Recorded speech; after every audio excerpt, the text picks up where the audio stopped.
Discover the power of engaging stories and insightful conversations with The Hang. Dive into a world where Mike Manson-Waters and Matt Spice Lloyd are redefining the art of podcasting. From gripping tales to thought-provoking discussions, The Hang is your gateway to the best content in the history of the world.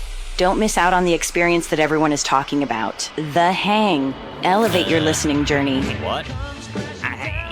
Yeah, smash, yeah. Yeah. Ooh, yeah. Yeah, kick him, ooh, yeah, hey, yeah, crash. Yeah. Yeah, oh, Yeah, hit him. Oh, you pissed him off now, he's Kick gonna his kick your ass. ass. Yeah, slam him in the nads. Ooh, yeah, crash it. Stomp Yeah, the crap hit him, out of him. Hit him, yeah, okay, yeah, hit him in the head. Yeah, kick him. Yeah, there you go. Yeah. Right,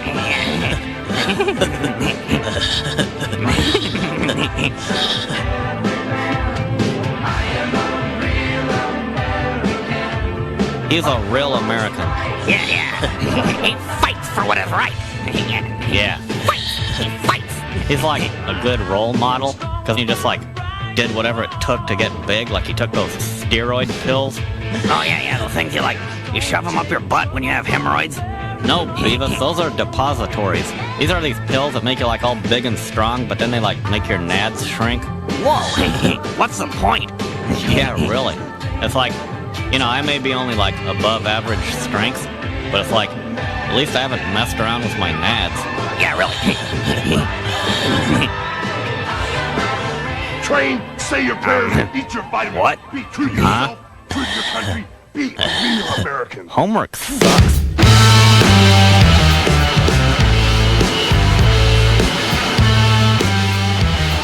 Beavis and Butthead were ahead of their time. Oh, brilliant writing. Welcome to The Hang with Mike and Matt. Hi, Mike. Hello, Matt. Got a handcrafted cocktail for you coming up. I don't know if you're kidding with me or not. Oh, no, like a delicious espresso martini coming up for you. Are you serious? I know the bartender here. She's great. Really? She's great. She gives hand jobs. Okay. She mixes a mean espresso martini. Okay, that would be an awesome bar if you just could like open one up. It's like espresso martini and a hand job. And they would just go around. There's something to that. I was gonna say, I imagine that's all of Thailand for some reason. That seems like but I think that bar would attract a certain kind of guy. Oh, that's true. I'm not really looking to stand. Business goes downhill quickly. To belly up to the bar next to a guy getting jerked off.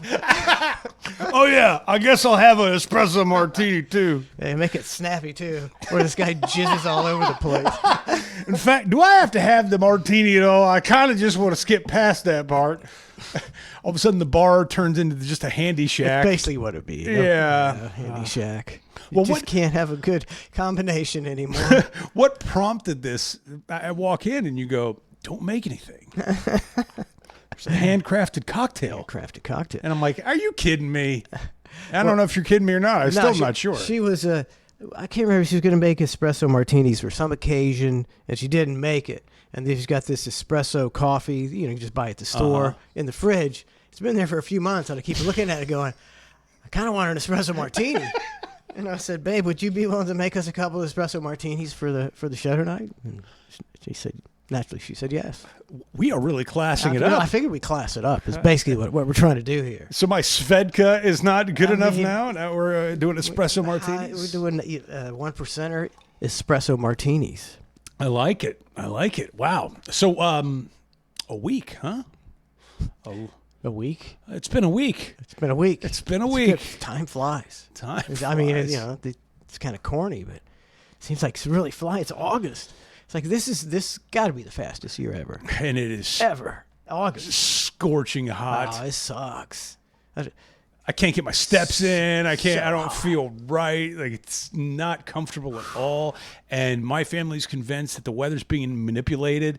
And oh, good, because Donna's a huge proponent of weather manipulation. I don't think it's out of the question. Don't get me wrong. I don't think anything's out of the question. Yeah. Nothing's off the table. But it's odd to see people who would have never traditionally thought that way, sort of thinking that way. Yeah. And I think there's a reckoning coming, man. Yeah, and I'm on the other side. You're going the other way. Well, I'm thinking I've been a conspiracy guy for me too. A number of years. I'm trying to wind that down and just get back into normal mode. And everybody else around me is going, hey, man, this weather's... And then you get back into conspiracy mode, and then it ramps up again. Now... And there's no props for the people who were conspiracy theories for years. Yeah, what about that? Most of that shit we said was right. Yeah, where have you been? You just had to use your brain to think. Yeah, I'm over that conspiracy. It's been 20 years. I'm over it. You're going to bring it up now? And we got it right 20 years ago, so we quit talking about it. 10 years from now, somebody's be like, man, I don't think 9/11 happened the way it went down. And I'm going to go, oh, my God. Yeah. I saw this documentary, Loose Change. It blew my mind. That documentary was out pretty quickly after 9/11, I think. It was. People were sniffing that. I guess if you're a conspiracy theorist, you're like, oh, I wonder what that's all about. And we had the director, one of the guys that was involved in the film, on the show back in the day several times.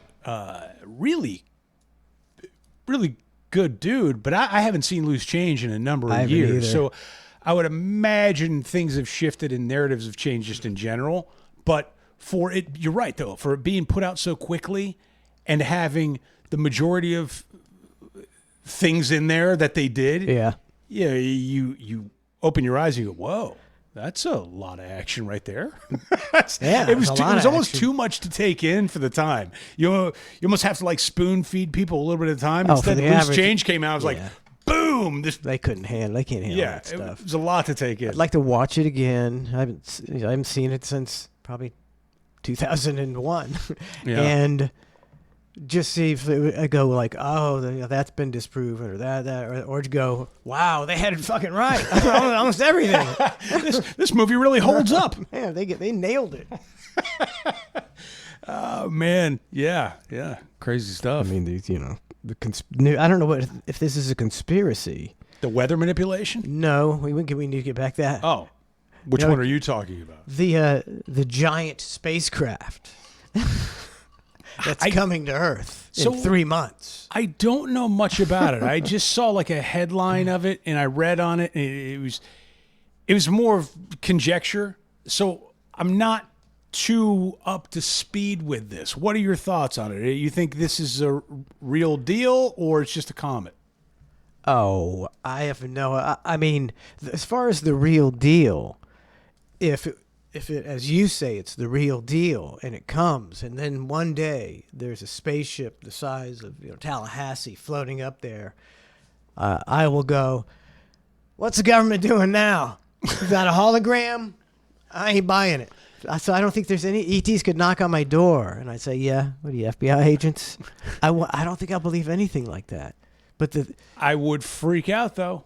But I would. Yeah, it'd be pretty freaky. I think about that often. If you just were to step outside and look up, and there's a giant spacecraft, like Independence Day style, what do?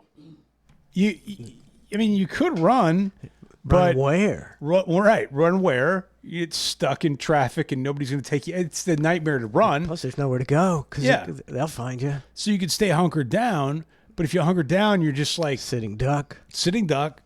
So I would imagine you're just frozen. Just wait. Just wait and see what happens. Pop a can of corn out of your stockpile and hope for the best. Because imagine if you travel across the galaxy, you've got such technology that you're just going to park here and, hang out a couple days. You get ready because we're going to start Wednesday. Wednesday, we're going to kill them all. And then Wednesday, you wake up and go, all right, let's go. And they do. And there's nothing we can do. It's not like Independence Day. It's just like annihilation. Yeah, we're only a country that's united until a spaceship comes over and... we're like, where's this thing heading? And they go, looks like it's heading over Sacramento. And you go, whew, man, glad it wasn't Florida. That was a close one. Yeah, I'm sure it'd be Florida, though. Although I do love Independence Day. That's a great movie. And they've been airing it a lot lately, which anytime they air movies like that a lot. Something's coming. Yeah, you feel this, like, what are they? When movie stars pass away, they'll always air their movies right after. Yeah. It feels like that kind of vibe. I think we got a craft cocktail coming in here. Oh, Box had that. Woo! It really is a craft cocktail. yeah. Wow. Look at that thing. Thank you. Oh yeah. There we go. I guess I need to. I don't know how to get it on the camera. What made you? This is amazing. I haven't tried it yet, but it looks amazing. Oh, have you not tried it? This feels like there's a clip of Putin and Kim Jong-un floating around where they both get poured like a glass of wine, and they take it, but neither one of them drinks it because they're going, which one is the poison one? That's what this feels like. And they're both going. They're like, yeah, they cheers, but then they both end up setting it down. thank you, babe. Thank you. Oh yeah. I already tasted mine.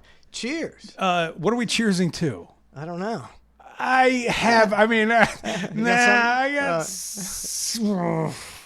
nah, we'll just do that. Yeah. Keep it kosher. Keep it kosher. Oh, very good, babe. That is nice. I don't know what the hell's in it. Sprinkles of chocolate. Oh, it's like vodka and the coffee and cream. I'm gonna be up all night on this espresso. Yeah, you might. Cafe Bustelo. Not a coffee guy. Never been. I'm a coffee guy. I didn't used to be. When I was younger, I never drank coffee. Probably not until I was. I didn't drink it when I was on the show. Mm-hmm. So that's. I don't know. I would do a cafe con leche. I always. A few times. That's true. I used to. My dad had a business, a paper shredding business that he opened. That was to shred all his paperwork from the public school system when he was the principal. Exactly. All of it. School board. All the evidence. School board was our biggest client. It was a real. Hey, school board. I'm also thinking about opening up a paper shredding business if you're interested. Yeah, with a no bid contract. Fantastic. Good. I wish my dad had been that savvy. He's not the greatest businessman. Why? What happened with the paper shredding business? Oh, I mean, it eventually folded. It just wasn't a good idea. Because about a year after he opened, the paper shredding became more fashionable for businesses to do, and so you'd see these big ass trucks would go shred it in 10 minutes, and we had one shredder, and we're billing people by the hour.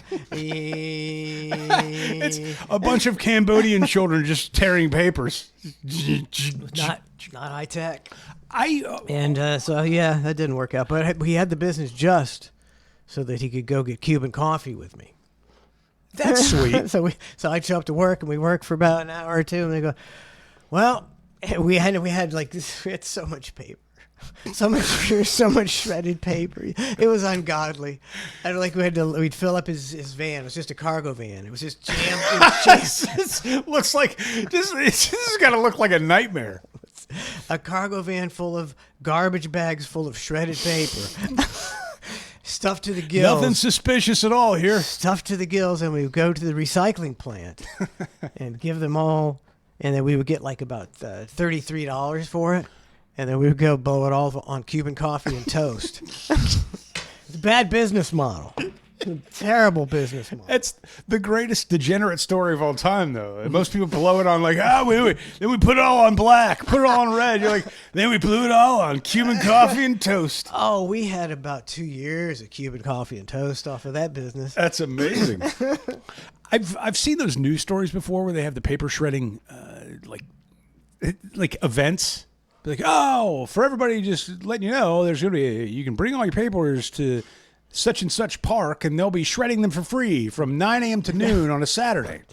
They have paper shredding events. Yeah, it'd be complimentary paper shredding. I don't know. Never heard of that before. Well, that's what was so weird to me. Do people show up to free paper shredding events? Yes, and there was a buttload. They do it at Raymond James Stadium and in the parking lot. People wrap around the building and shred their papers, and then, of course, they always interview an old bag. And so did you get everything? Yes, I'm so appreciative. I've been having these papers around my house for years.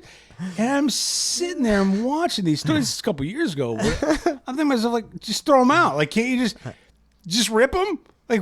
How many papers do you have that you need to go bring it down to a community paper shredding event? You ever heard of Bonfire? Any option other than packing up the papers and bringing them in your car down to an event, waiting in line to drop off the worst papers. event in history. It seems it's counterintuitive to me. Bands there. Tell me when the next one is, because I'm gonna go and I'm gonna make myself look very suspicious, and I'm like gonna put water on my, like I've been sweating. I'm gonna go with like just a few papers, and I'm gonna give it to him and say, "How fast can you shred these?" Quick. And then I'm watching them, just see if they just like Something wrong You're with this welcome. guy over You're here. welcome, sir. I think he just wants cafe con leche and toast. I'm not sure. Maybe I just had too much espresso. My mom was helping her out with some things recently and had to move this big box of papers. Like, what is going on here? She's like, oh, those are my tax returns. I have to go through them. And for how many years? What's the rule of thumb? Is it 7 or 8 years you're supposed to keep them? I do tend to be safe because why not? I think it's something like 7 or 8. She like must have them all from like 54 on up. Keeping what? The receipts or? I don't know what's in this box. It was heavy as hell. And there had to be 20 big envelopes. I just don't think I think that generation ain't ready to throw that stuff out. They don't trust it. Like, wait, so I can just keep 7 years? That's all? Then I can throw out everything prior to that? I still don't necessarily trust that. I don't want them to come back and be like, well, yeah, we changed the rules. It actually goes back 9 years. And you go, shit. And you're effed. Yeah. IRS is a fickle business, as they say. I don't know. What did Biden hire? 80,000 new agents? Did Trump get rid of them? Did Donnie Boy get rid of them for us? I don't know where that stands for us. I don't know where that stands. Yeah.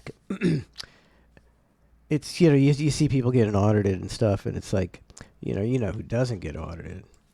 There's all those rich motherfuckers, man. They don't get audited at all. And if they do, they got their attorneys and their accountants by the dozens to just take care of all that shit.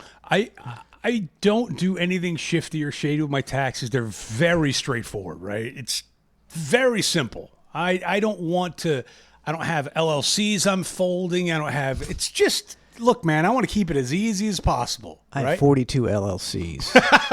What are you, Bean? This is actually one of them. The Hangs a Biz Each LLC. But I get H&R Block protection, like that audit protection. It's like $35 or whatever. When tax time comes, I'm going, if they decide to, I don't know what to do with this. I got to get the audit protection. Like, that's like the best upsell of all times, because it's threatening you with fuckery, and nobody wants to get threatened with fuckery. You could file your taxes, and that's fine. And roll the dice. Yeah. But if they decide to come back to you for an additional 35, whatever, we'll protect you and we'll make sure, we guide you through it. How can you say no to that, right?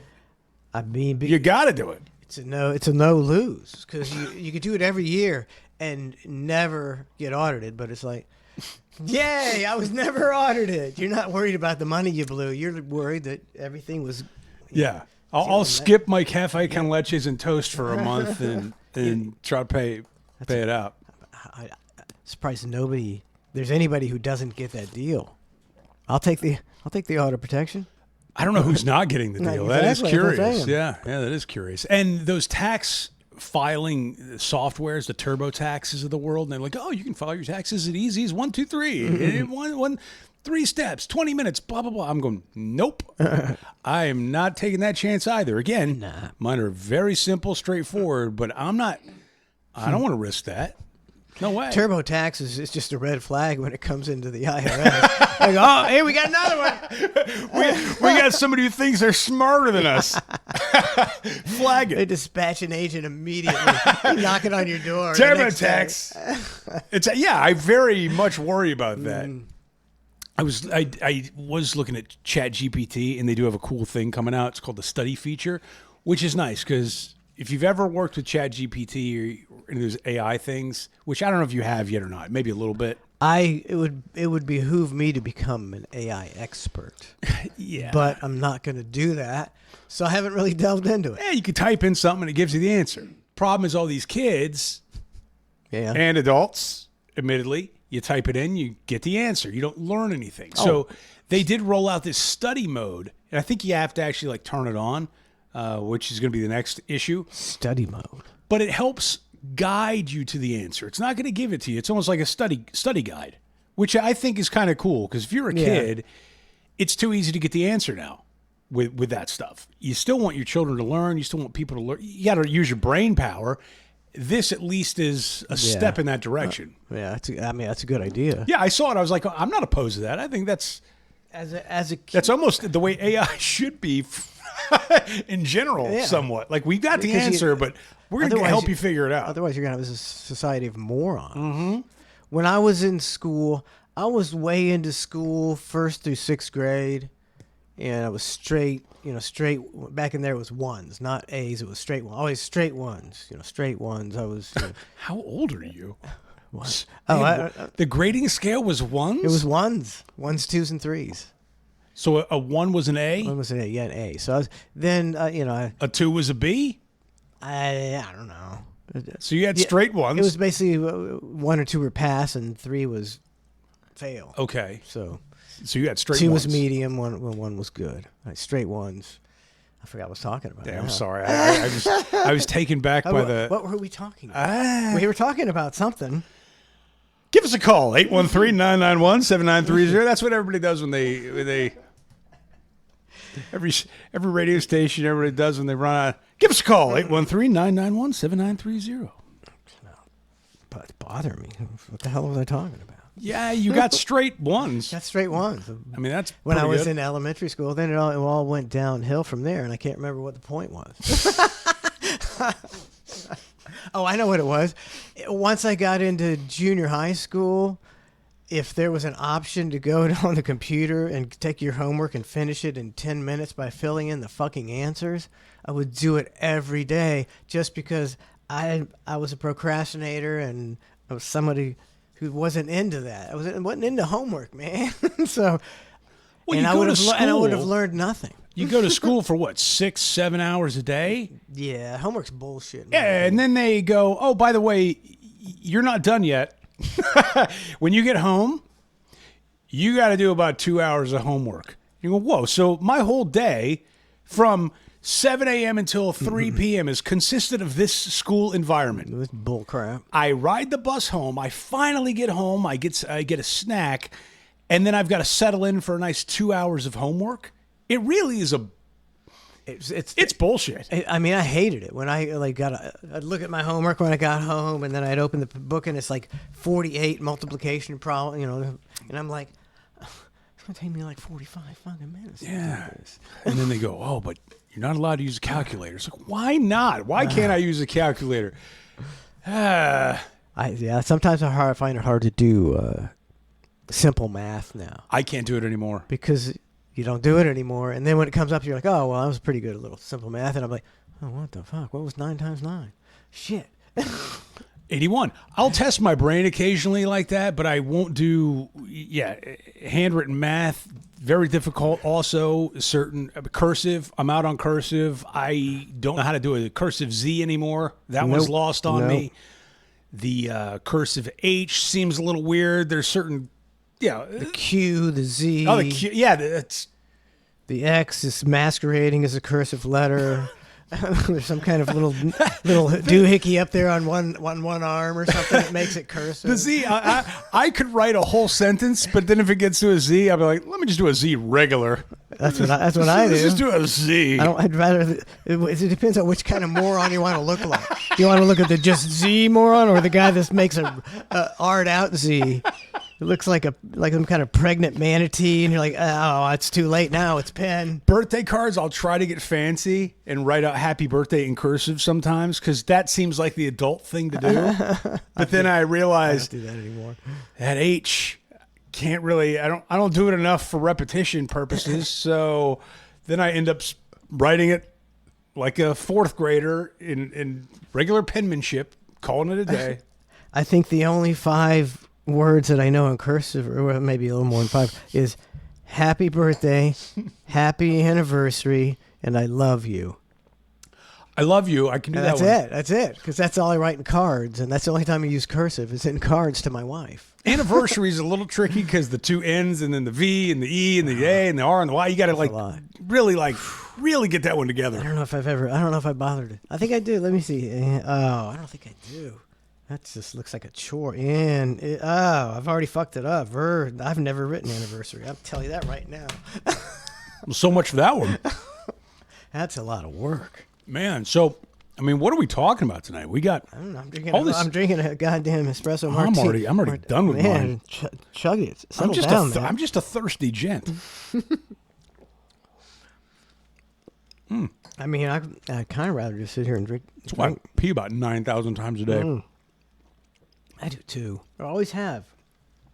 I think once again, it makes us less men. We don't have large man-sized bladders that can hold their urine for hours at a time. I think people put too much credibility and credence into things that they think are manly but aren't really manly. And it really doesn't matter at all.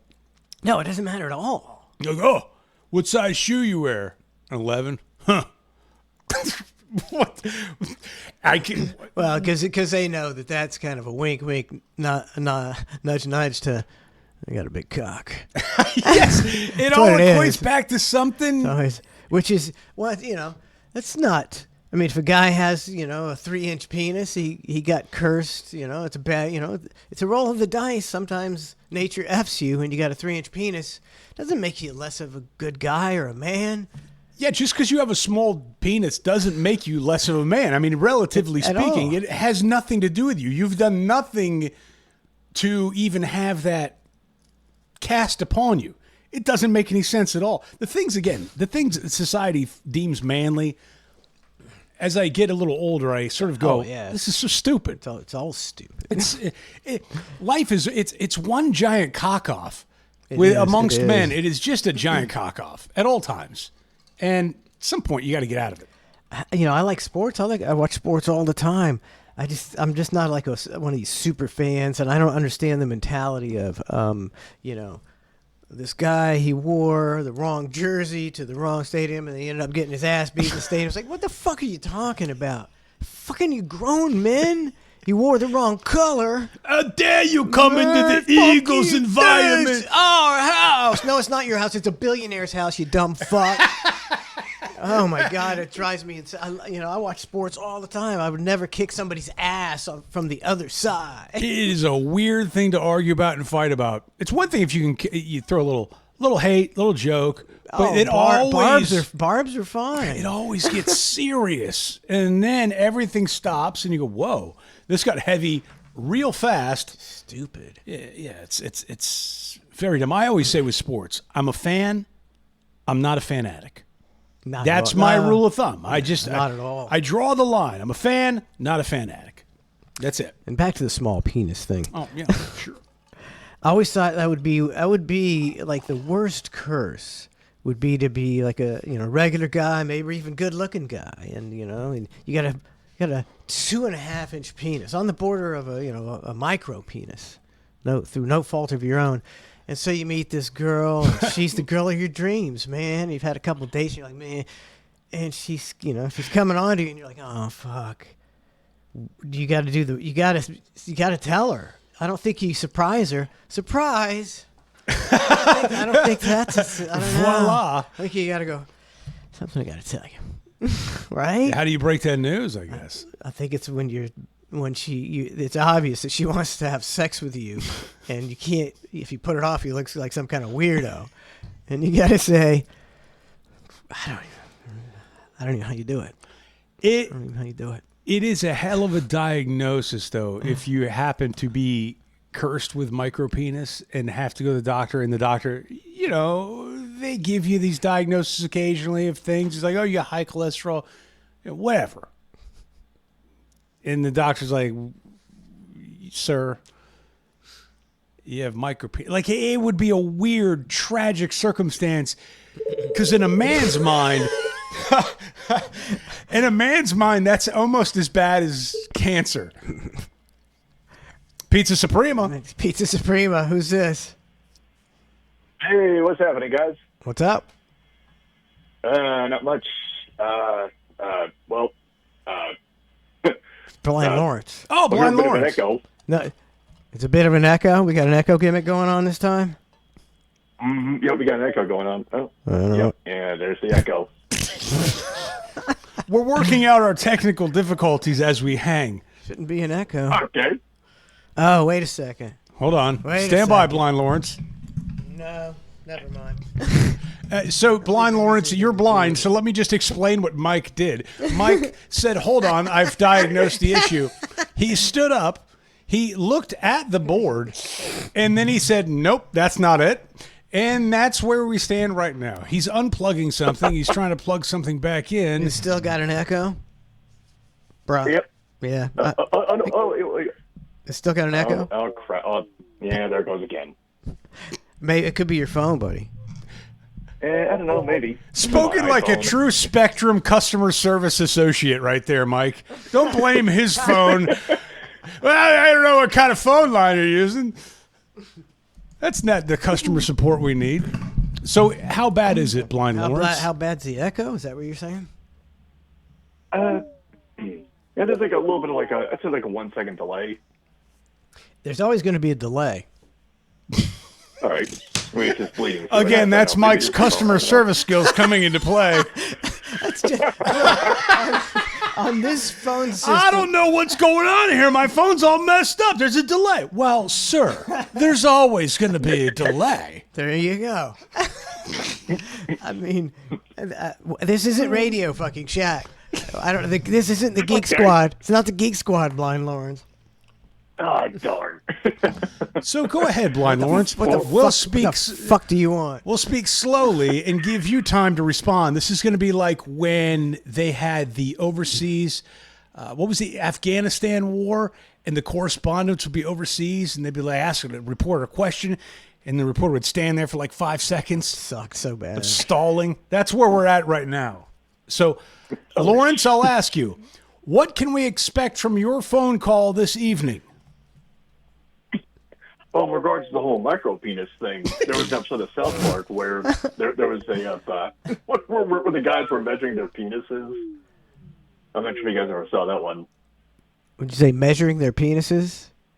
Yeah. Because it was supposed to be a height chart, and in the beginning of the episode, Cartman, he just scrubs in and he says, "I can't believe that the school would measure the penises of the kids," and like, we didn't do that, but then they just went and did it anyway. That's old hat up from the Bubba Love Sponge show. I remember 25 coming in there plopping it on the counter one time. Well, that was just another Tuesday at that show. Yeah, that was just standard operating procedure for the business. Yep, cock off. SOP. Cock offs. So measurings. And Lawrence, you can stay on the phone for this or not. But I did have I was going to say a dream, but it was actually a nightmare this past week. This is honest to God, probably, I don't know, a few days ago. And rarely do I remember any dreams or any nightmares. You wake up, either. You just forget them. And this one stuck with me. And I had to get up and I wrote it down. I was like, this was so crazy that I was like, I had to write it down. And I think the South Park episode, the most recent one with Trump and the devil, it must have been rattling around in my brain when I went to sleep, because it reminded me of the Saddam Hussein South Park, when Saddam Hussein's dating the devil and all that stuff. Anyways. Yeah, it was the movie. Yeah, so my nightmare was my daughter was dating Saddam Hussein, which was the strangest thing, but it was...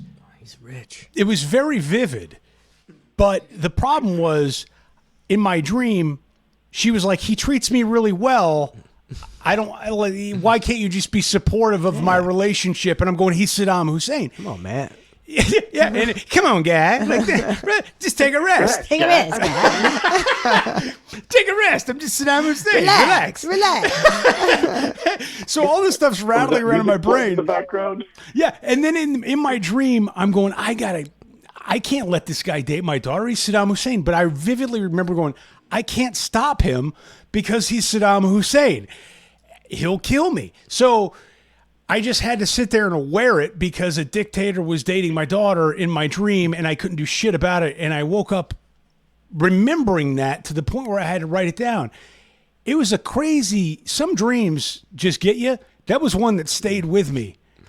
And I've had one dream in my life that I wrote down. I remember. I don't remember what it was. It's somewhere in some journal or somewhere. But I've never written it. But I was like, what the fuck? I got to write it down. It's so crazy. Sometimes, very, very few. I love dreams. I wish I would remember more of them, but I don't. Some are good, some are shitty. My daughter dating Saddam Hussein. It was pretty bad. That was not up there. Now, Blind Lawrence, you being a blind man, allegedly. What do your dreams look like? How does that go for you? That's crazy.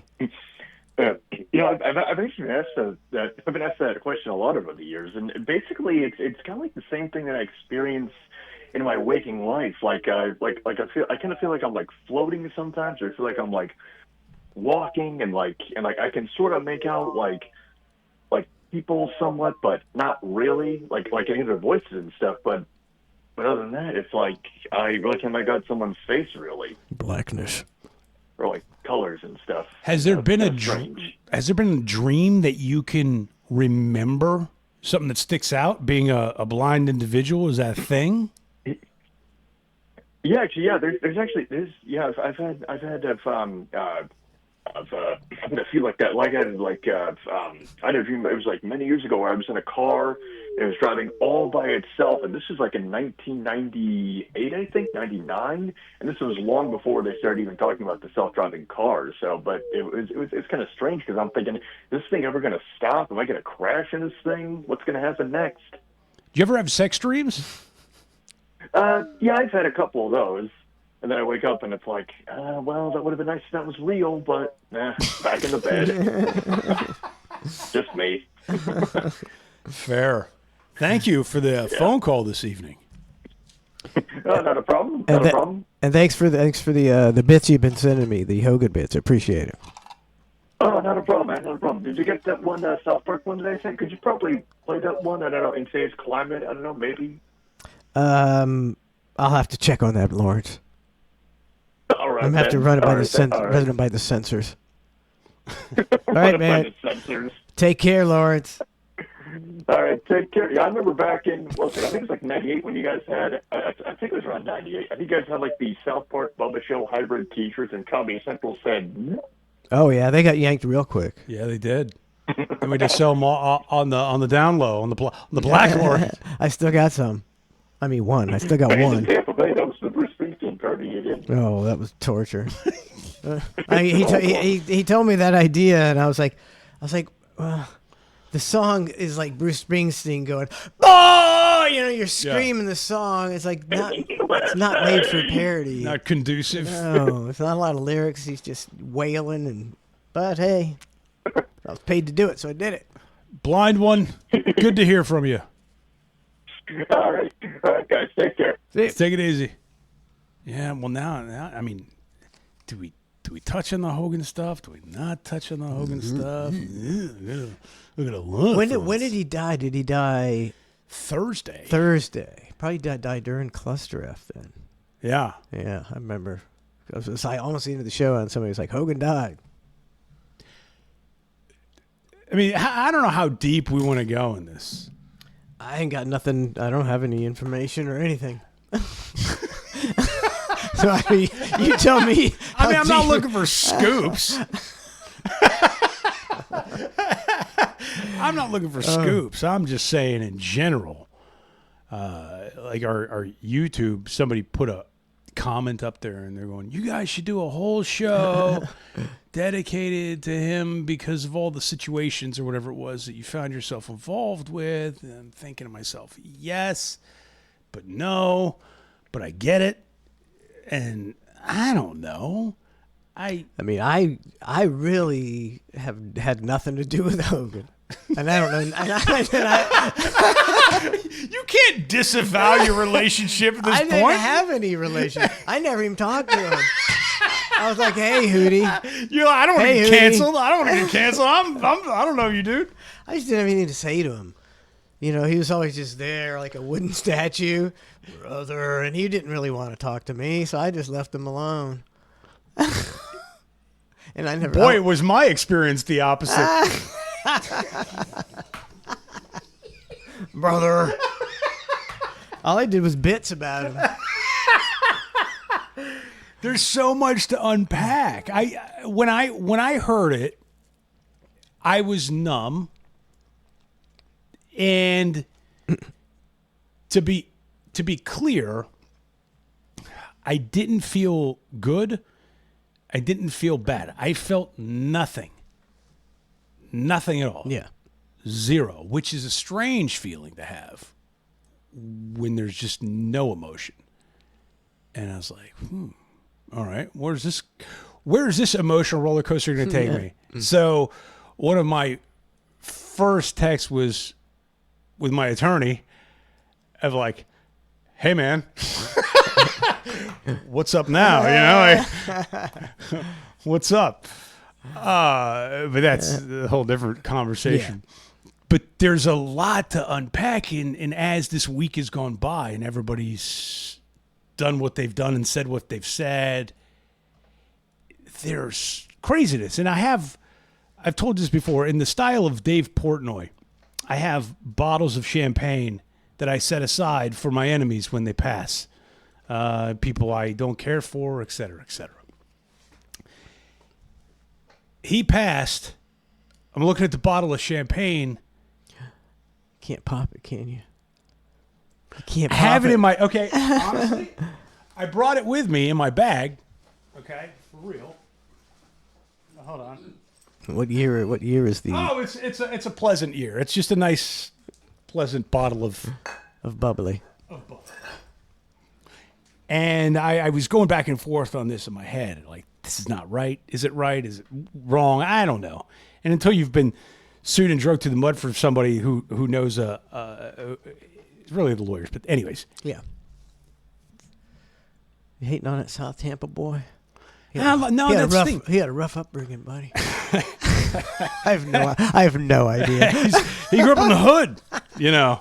He's a bass player for a rock band. Metallica, I think, even he did play. Wanted him to.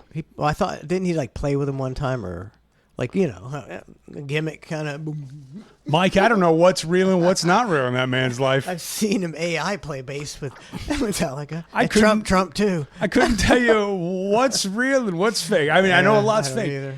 But I guess my point is, I saw Brooke Hogan had posted some pictures, or somebody posted some pictures of her with her dad, and it got me emotional because I'm sitting there going, he loved his kids. I don't take everything else aside, take the rest out of it. He loved his family. He loved his kids, ex-wives, and all that. I don't know, couldn't tell you, but I know he loved his kids. It's clear by his actions and what he did for them and how he supported. Like, he loved his kids. So I'm going, I can't even pop the bottle of champagne. And God, that sounds cocky and asshole. I get it. But there was nothing about him going out like that made me feel any sort of like positive way. It was sad. Yeah. It was sad. And that's coming from somebody who might have a little bit of an axe to grind. To say the least, right? Yeah. And I don't know. But I mean, when you get old, when like somebody you dislike gets older, they become more of a pathetic, sympathetic character, even though they're a piece of shit. You know what I'm saying? Like, when Ned did all his parody songs about Hogan, he prefaced it by saying, you know, even though he cheated on his wife and, you know, he slept with this and he did that and he said the N-word, he's probably a racist, blah, blah, blah, blah, blah. We're going to honor him with this song. It's like he's, you know. But that brings me back to nobody's perfect and everybody's flawed. You can be a flawed human. And I can't take away all the joy he brought to people, whether or not they know the rest of the story. Man. It's a good gimmick. Great gimmick, and it brought people joy. And the Make-A-Wish kids and all the charitable work that he did, you can't take that away. You can't deny. No, it's just PR. It's just PR. Even if it's PR, it made people happy, it made people smile, it made these Make-A-Wish kids. So, in that sense, I go, wow, he was a really fantastic human to do things like that. And then there's other things that pop up in my head, and I go, huh, that was a shit move right there. That was a shit move. Yeah. I'm conflicted.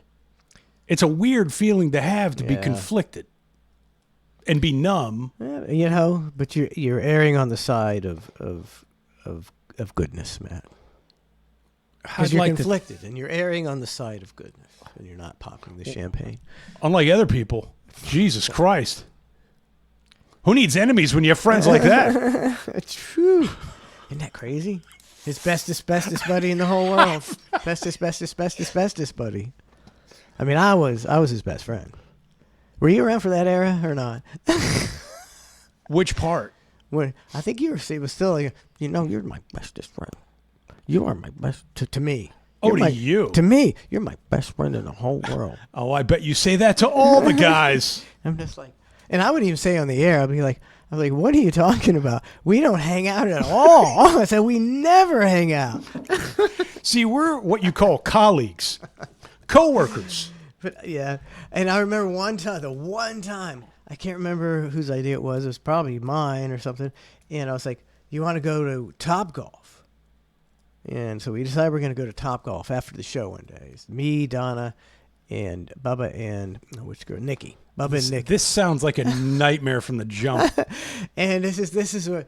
So we pull into the parking lot, and he goes, "So how long does this take? This isn't like one of those fucking all day long things, is it?" And I'm just like, what an asshole thing to say. And we're off. Yeah, it's like, what an asshole thing to say about somebody you're finally going to do something with. It's like, can we get this over as soon as possible? Jesus Christ. Some people in life are exceptional assholes. Exceptional. I have met some exceptional assholes in my life. I think you have. And as have you. Just truly exceptional assholes. We're lucky, consider ourselves lucky. We've met a lot of some of the best. They're the best in the industry. It's weird. Like with the Hogan thing, sort of, again, people are like, oh, there's a guy, Joey Swole. I actually sent you an email on him. Have you heard of this guy? Yeah, I know Joey Swole. Are you guys boys? We're boys. I know Joey Swole. I dress up as a woman and send him videos of me working out in the gym and getting interrupted. This guy, God bless him. I get what he does. I understand it. But he's been canceled for apologizing for the Hogan. Do you know what I'm talking about? Like, I don't know if you have the video or whatever, but it's crazy. Joey Swole. Is it Swoles or Swole? Joey Swole. It's Joey Swole. I see. He's definitely in my algorithm. I see him all the time. He can't be stopped. He posted a workout video of him dressed up like Hogan in the gym as some sort of tribute, which is weird to begin with. Yeah, well, you just go for clicks, man. I guess go for clicks. Hit the bell, subscribe. I owe my followers, my community, and all of social media an apology. A few days ago, I reposted an old video of me in the gym wearing a Hulk Hogan Halloween costume on the day that he passed. Last night in my live stream, a lot of people expressed how upset and frustrated they were with me that I had posted that. Instead of listening and understanding like I should have, I became defensive and said that I was posting to celebrate the wrestling icon, the person that so many of us looked up to as kids that we grew up with, that made us tear our shirts and take our vitamins and say our prayers. I didn't know to the extent of all the horrible things that he had done. Joey Swole. That might be the best line ever, because I heard that And I'm going, wait, horrible? That's a hell of an adjective. That's especially for Joey Swole. That's a crazy word to use. I didn't know all the horrible things he's done. And I'm immediately thinking, well, did he do horrible things or did he just do bad things? There is a difference there. I don't know. I don't know of him any horrible things he did. I know of some horrible things he did. But for him to just do a mea culpa, and I wasn't aware of all the horror. Yeah. Like he could have said. I want to know some of these things. There was some bad things that he did. This guy read it and he was like, "Oh my God, this man is horrible, horrible." Even Joey, say it ain't so, Joey Swole. Of all the horrible things that he had done. Since last night, I have done a lot of research, talked to a few people, and learned all of the horrible things that man has done. What? Horrible. Not just horrible's bad enough. But when somebody says he's done horrible things, when you do the double horrible from Joey Swole, and you go, oh my God, what did Hulk Hogan do to horrible? Like, I know he's done some bad shit, maybe some horrible shit, but Joey Swole doesn't know about the horrible shit that I know about the horrible shit. But Joey Swole knows about some horrible shit. Apparently, he knows about some horrible shit. He was aghast. He did some online research. I think he might have gotten duped. Which, if you do online research, surely you're going to get correct answers. Yeah, for sure. Which is way more than just making a mistake and being human. So because of that, I have taken the videos down and I apologize to anybody that I offended. I am sorry. Also, during last night's live stream, I used the word colored instead of saying person of color, which is a very outdated, very...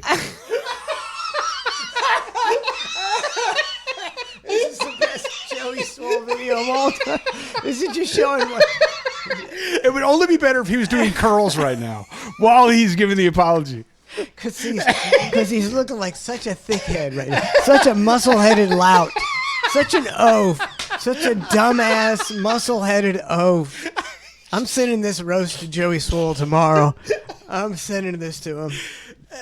Love you, Joey Swole. Let's see if he digs it even deeper. Offensive term. A few moments later, somebody educated me and told me that it wasn't okay to use that, which I don't think a few minutes later somebody educated me. They're probably like, fuck you, Joey Swole. You're not supposed to use that term, you motherfucker. I mean, come on. Everybody and he's knows. looking at it like, and then I was educated that term was not used. That makes you look really dumb. Everybody knows you can't use that term. Where did you learn that term? What's your algorithm, Joey Swole? He learned from Hogan. He's on Hogan's algorithm. We're just kidding, Joey Swole. We love you. Immediately apologized to everyone and said I would never do that again. So once again, to anybody that I offended, I am sorry. You know, my whole page, my whole brand is based on holding people accountable and doing better. I would be a hypocrite if I didn't hold myself to the same standards. I am human. I am still growing. I am still learning. And I promise all of you, I will do better. I have nothing but love and kindness in my heart. I will continue to try to make the world a better place. And once laying it on thick. The part I find particularly interesting is he makes his living in his world off of posting these gym videos of people doing things wrong at the gym, and then he points them out and he's like, these persons should be banned from the gym forever. They should be banished. They should have never work out again. You should die as a twig. Be gone with you. Out. Leg day, I don't think so. You shall go from the gym. But that person at the gym very well may have just made a mistake that day or been in a bad mood or whatever it is, right? But meanwhile, earlier in this video, he's going, people are human, people make mistakes, I too make mistakes, nobody's perfect. But the thing is, he made his living off of pointing out people's imperfections in a scenario. So that's where I find it particularly interesting. I'm going to stick up. Now, no leg day for you. I'm going to stick up for Joey Swole here. Oh, go on. Taking the other side of the fence. I'm going to say. Got to be clear. I don't really give a fuck about Joey Swole. Just it's funny. I don't either. I'm going to say that having an attitude of self-importance and treating somebody rudely is different than Joey Swole's ignorance of certain topics. See, they got that's character flaws. He's just a big lunkhead. He's a good lunkhead. He's trying to do good. So, or at least trying to get clicks while he's doing good. Well, apparently he's like quit social media now. He's done. Oh no, Joey, say it's not so. Yeah, he posted a short time later. Oh no, something to the effect of like, for all the good I've done for people in my life, and this is what I get. I'm done. I'm paraphrasing, but that was kind of the idea. And look, if I never see another Joey Swole video of him berating somebody in the gym for using equipment wrong or video, I'm not going to miss it. I do like watching them when they come across my feed. I'm going to tell you right now, you watch about 60 to 70% of Joey Swole's video, as do I. Probably 80 to 90%. Maybe even more, yeah. He's got a good gimmick. Great gimmick. He's got a good gimmick. He's got a good delivery. But the thing about the horrible things that Hulk Hogan has done and how awful and after careful research, horrible things. So then I'm going, wait, was he horrible? I don't think Hogan was horrible. I wouldn't quantify him as horrible. He was again, great loving father. Other than that, I don't know. But he did a lot of things for charity, a lot of things for kids, and he's a great dad. That's all I can kind of take out of it. But then I sent you another video, and it's an African-American more or less explaining all the horrible things that he's done. Is it Joey Swole's getting canceled for defending Hulk Hogan? No. Maybe. Yeah, maybe. All right, here we go. Yeah, sorry. Maybe that's it. Should we take a break and come back and do this, or should we continue? Let it roll. All right, here we go. Is this it? Tell me if it's it. Yep, that's the one. Okay, here we go. Because I'm thinking, horrible? I don't know if that's the best term for it. But then I saw this. Man, this guy needs to back off on the lip enhancements. I wish I could grow I wish I had lips and a mustache like that, honestly. That stash. That is the thing of beauty. Strong. Joey Swole is being canceled for defending Hulk Hogan. What did he do? Take a look. Listen, I can post Hulk Hogan if I want to. Just because somebody makes a mistake in their life doesn't mean that they haven't done good things. Hitler. I don't know what he did. I mean, he said something 20 years ago and apologized for it. He called black people hard yards and was angry at his daughter for dating one. And said only rich ones are acceptable because the money makes up for it. And apologized for it. He said he would never want to be reincarnated into a black family because that would be his karma for what he's done and said to them. And apologized for it. He also prevented other workers from unionizing so we could make all the money. And apologized for it. And when his son paralyzed the guy, he said God punished the guy who got paralyzed. If you're going to attack me, you better go after the colored athletes. Oh my God, Joey, say it isn't so. Say it isn't so, Joey. Oh, I think the what's Nick. Oh, the Graziano thing? The Graziano thing was some of the worst stuff. It was really hard to take. That shows true character. When that was a tough one. Talking about a friend who you really effed over, and then just trash it. And they're just trying to get money to, you need a lot of money to support a vegetable. There's a lot there, and again, horrible. I don't think Hogan's horrible. To me, that's a really harsh word. But when every morning during that whole Graziano thing, Hogan's calling up and having us parrot his narrative 9 times a day. Yeah, it got old. And he's going, hey, Spice, make sure to mention this. Throw this out there. Tell him this. Do this.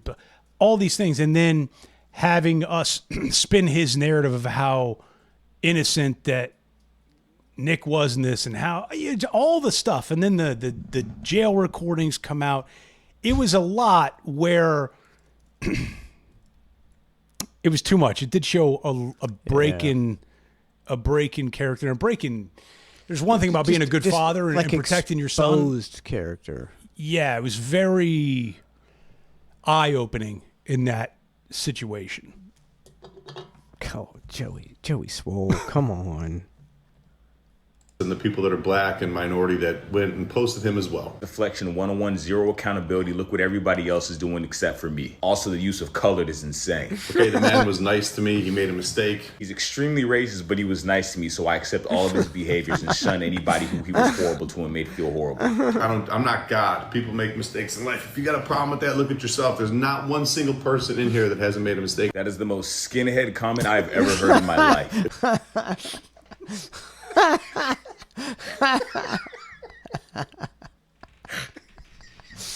If you got a problem with that, then just leave or you'll be blocked. If you don't side with racists or support them, leave or I'm going to block you because I side with them and I support them. Period. That was pretty bad, but people are saying I know who he voted for. Oh, we all know who he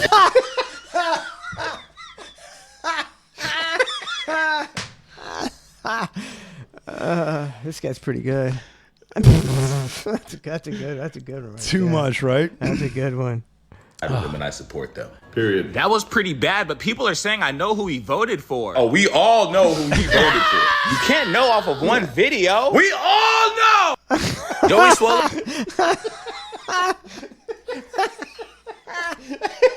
There are certain folks and certain videos and certain things where you go, oh yeah, I know who you voted for. I mean, that doesn't really mean anything. It's just you know who they voted for. That's it. You just know who they voted for.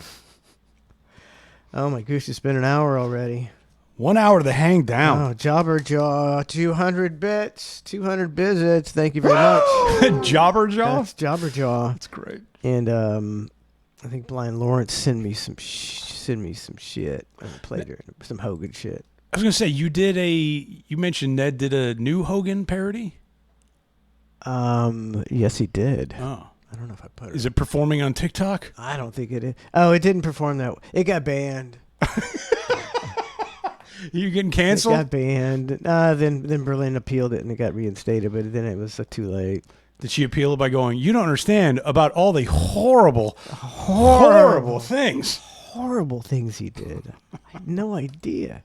Let's see, what's this? This is Blind Lawrence says, in this offering, Macho Man Hogan, Jimmy Hart, and The Rock, and Owen Hart are in a real-world style setup shortly after Owen's unexpected death at the Over the Edge. I remember we did this one, and we got heat for it. Yeah, we did. We got heat. I think I only played once or twice. Good stuff, though. It was, yeah, because, hey, I didn't know Owen Hart. Hit it, Cheech. Hit it, Cheech. We'll be right back with more of The Hang. Yeah.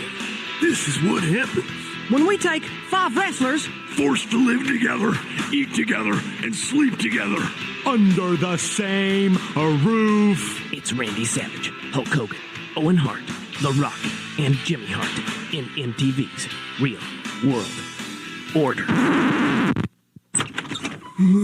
All right, who's been using my razor? Come on, fess up. Owen Hart, was it you? Yeah.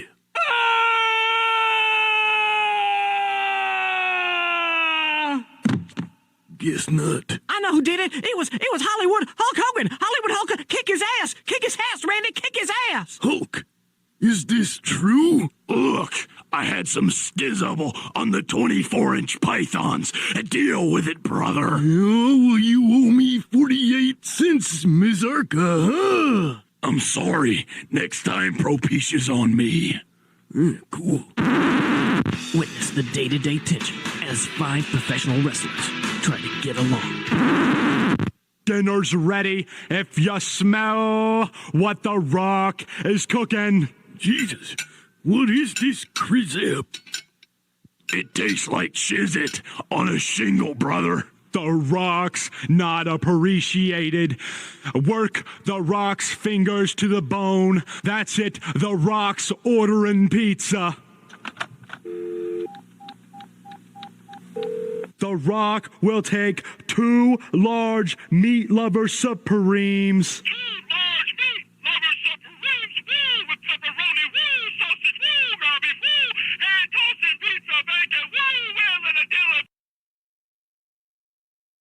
I think we're going to come back and listen to this one. I got to hear this.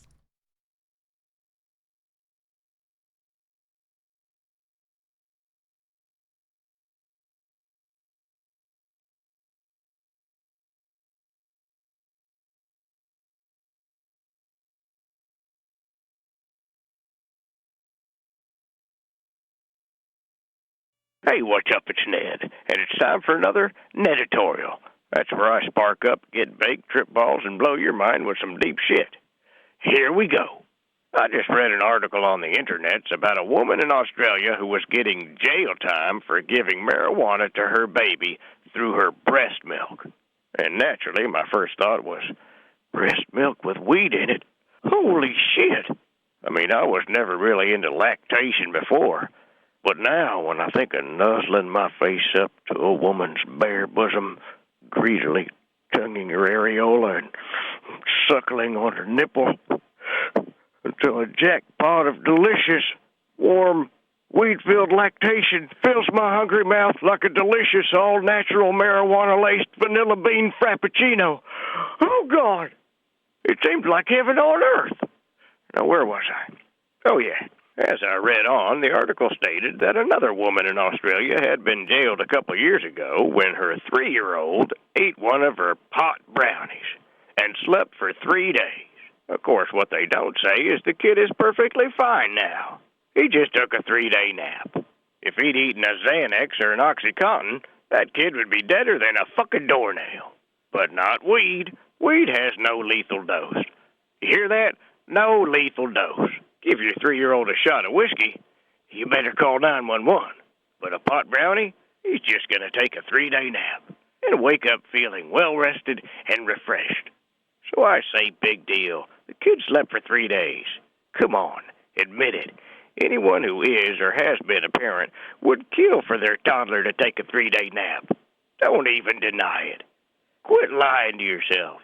Why, right now you're thinking, a perfectly safe and healthy 3-day nap? I might be able to regain an ounce of my fucking sanity back. You know it's true. Quit denying it. Why, if I started a pot brownie daycare center, I'd have parents lined up around the fucking block. Okay, kids, get your towels. It's nap time. See you in 72 hours. 72 hours of heaven. Because toddlers are like evil, retarded midgets whose sole mission is to drive you insane. They lie, they steal, they cheat, they cry, they scream. They'll put your car keys in the fucking toilet. They'll double their body weight with a dead man's flop that makes them impossible to pick up.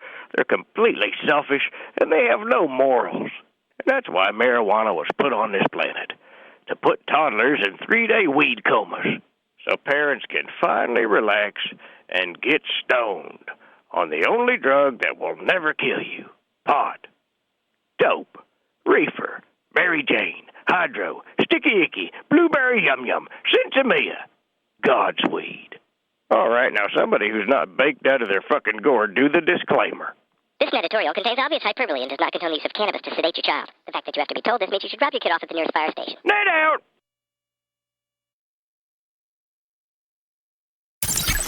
Discover the power of engaging stories and insightful conversations with The Hang. Dive into a world where Mike Manson Waters and Matt Spice Lloyd are redefining the art of podcasting. From gripping tales to thought-provoking discussions, The Hang is your gateway to the best content in the history of the world. Don't miss out on the experience that everyone is talking about. The Hang. Elevate your listening journey.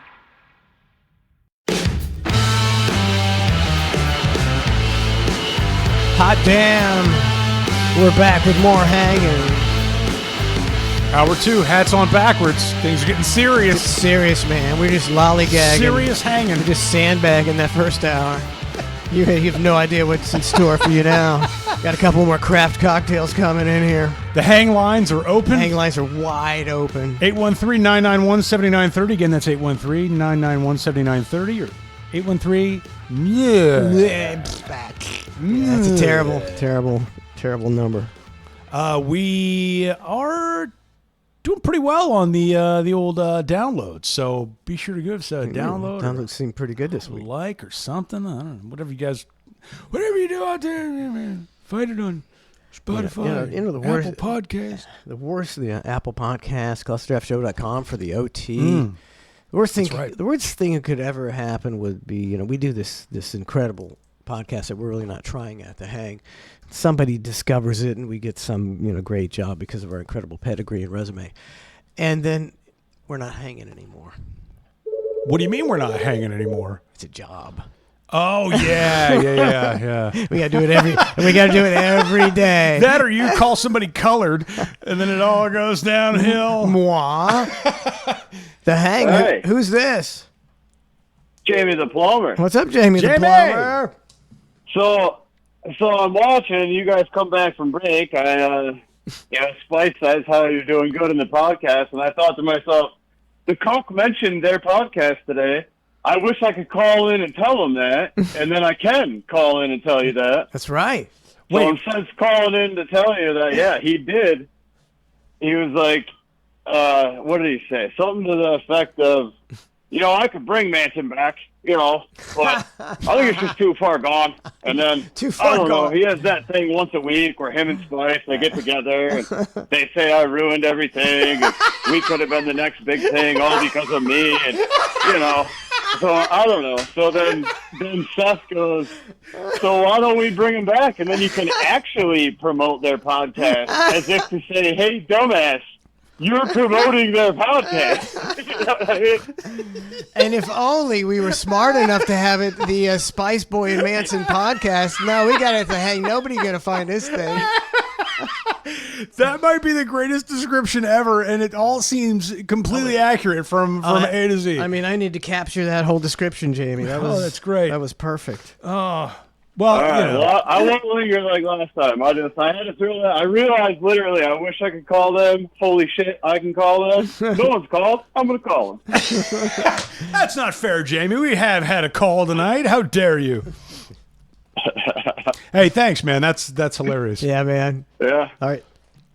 It was pretty good though. He never says anything positive about you possibly coming back. And he was like, I could, but I think it's too far gone. I mean, he does that thing once a week. You think it's too far gone? You think? Oh my god! I wasn't watching it. I don't know. I still listen to both of your shows, obviously. You know that, but.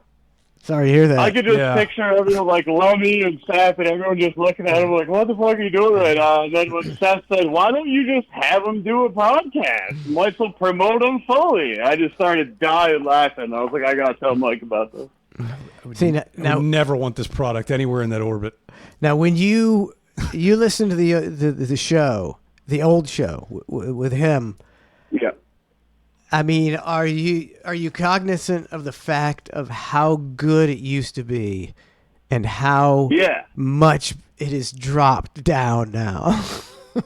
Oh yeah, it's not even in the same ballpark. Because you'll see, I've seen comments before where people are going, "This is the best lineup you've ever had," and I'm just like, if Bubba didn't, if he didn't post that himself, it's more so because of all the Hogan shit. So I've been tuning back in there just to see, how bad he can do this death parade. You can't. Yeah, I think he mentioned you, Spice. He mentioned you with Pierce Morgan. Morgan, fantastic. I could give he up. Played it on the show today. Apparently, he did some call-in thing where there was 3 dudes and then Pierce. And one was some jobber guy trying to act like he was Hogan's agent who he didn't know. And then the other one was like maybe Greg Rousseau. No, that's a Bills player. I don't know. Some kind of dude you guys would both know if I knew his name. But yeah, he was on Pierce Morgan, apparently. Well, man, nobody cares about Pierce Morgan. I mean... And you mentioned another DJ and a Spice Boy with the sex tape, and I just laughed. I got shout out to Morgan. Then he mentioned your podcast fucking today. I mean, it's funny, Jamie the Plumber. Like for real, I say this all kidding aside. Like there was literally no connection with me and Calta with the tape. Zero, absolutely zero. Listen, Matt, I am so mad that I did not get to go to Florida because I was going to be like, listen, Mike, I'm pulling in a favor. I need to go out with you two, and I need to get his fucking side of the story, and I will not say a word to anybody. I'm so curious. We all are. The VIP wants your side. I know legally there's some stuff you can't talk about, you know. Yeah, it's weird. And I get it. Even though it's behind a paywall, you still can't talk about it. Yeah, and know? I'm hoping I can. But what I can say, what I can say, the other thing. Go ahead, dude. The cuck said hitting that when you guys were talking about his son fucking paralyzing his buddy there. Mm-hmm. Bo has been saying like, I'm gonna bring it up. Should I bring it up? And like Lummy's like, I don't know. I don't think it's worth it. And Dr. Dan's like, yeah, I wouldn't go down that road. He's like, why? Why not? If I wouldn't have done that, he'd be. I should just tell everybody. Oh, jeez. Yeah. Again, just creepy times 10. And just a gigantic asshole. I don't know how else to put it. But again, Jamie the plumber, let me stress to you, I do want to tell some things. I have to get some clearance on some things and some approvals and blah, blah, blah. But I understand, dude. I could have made that guy knows, you know. But there is some narratives. Shit. No, dude, fuck. Calta, however he got that tape, I don't know. I have an idea. I have some thoughts on it. I have a few people who have not been named who probably should be. Big Dick. Big Dick stole it and didn't know what to do with it, so he gave it to Spice Boy. Yeah, so there's all these Spice different. Boy couldn't get rid of it with all of his fucking contacts. See, that's again, yeah, I so hear it ends you. up in Dorilio's, whatever. But what I can say is there's just literally no connection with me and Calta with this tape. Calta was working whatever he was working, however he was working it. I have no clue, but there's just no connection. And that's the weird part of going that, and that's also the part when you get sued and somebody files a lawsuit and a complaint. A complaint is just that. It's basically saying, mommy, he hit me. Well, why did he hit you? Well, he hit me because of this. And then the parents have to get involved and go, well, was there anything else going on? And then they have to amend the complaint. And then you find out more information. They amend it again and amend it again. These complaints were amended several times. And I don't really care. But what I would tell this whole thing is the Calta me connection. It's just not. It's just not true. Like, it's just not there. It's just simply not. I am more curious than anybody how he got it. And I do have some thoughts on it. I have some ideas. Hey, man. I think somebody just left multiple copies spread out on their desk. There's some thoughts. There's some things. But again, I don't know what I can say and what I can't say. But that's the thing. You're trying to fit. Like, there's always this thing of like trying to fit this square peg in a round hole, and it just is not there. Thank you, bartender. Oh shit! We got craft cocktails. I'm not going to get too deep into it, but that's just the facts. Well, I appreciate that. I'll let you guys go. I'll let you know real quick, fucking Matt. I've been listening. I heard the hotel jump live, and I thought it was real. I bought in. I'm an asshole. I also thought Ned was real for many years. All right, man. I'm out. Take care, Jamie. See you, brother.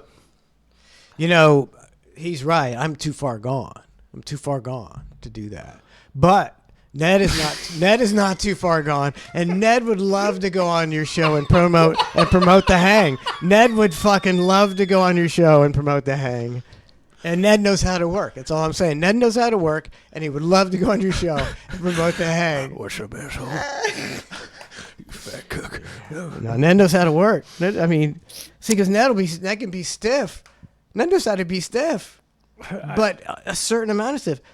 We could probably get like 50 extra viewers. Oh, man, it's totally worth it. Extra viewers, buddy. Come on. Man, that'll buy us another espresso martini. Oh, another craft cocktail. Woo! Cheers, my friend. Cheers. Thank you for hanging. Thank you for hanging, good sir. Being a very good host tonight. Or actually, Donna's being a very good host. Yeah, she's my idea at least. No, this is great. I feel like she should do this every week. I don't want to overstep. But if she could make the cocktails and just sort of bring them in at will, that would be cool. I'm not going to say no to it. I may have ordered a sexy bartender outfit online. Let's say.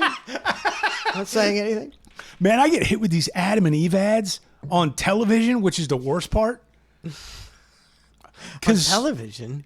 Yeah. What kind of television? And I'm thinking, I didn't look up anything. I haven't done anything, but out of nowhere. nowhere. Ordering any butt plugs or dildos? No. No? Are you sure? Have nothing. But they'll pop up, and we'll be watching like a family TV show, and these ads will pop up. Right now, Adam and Eve's 30% off, baby, you're cool. And I'm going, who in the house is doing... I'm not responsible for this ad, because it'll be targeted ads. Yeah. And I get that, but I didn't do that. That wasn't... Yeah, you're not going to convince anybody else of that. Who's ordering the butt plug? You're not going to convince Who did this? anybody else of that. No matter how much you try. It is a crazy thing. Dave Primavera says it was Chip.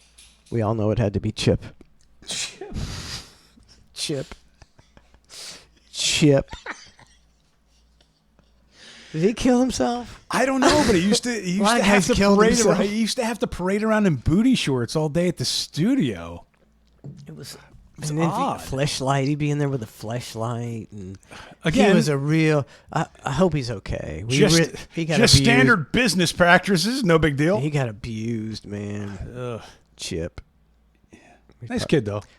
I mean, it's like the Clintons. There's a lot of people not alive who were involved with that show. We should let's make. Chip killed himself with a gun, and he was right-handed. Oh Jesus God!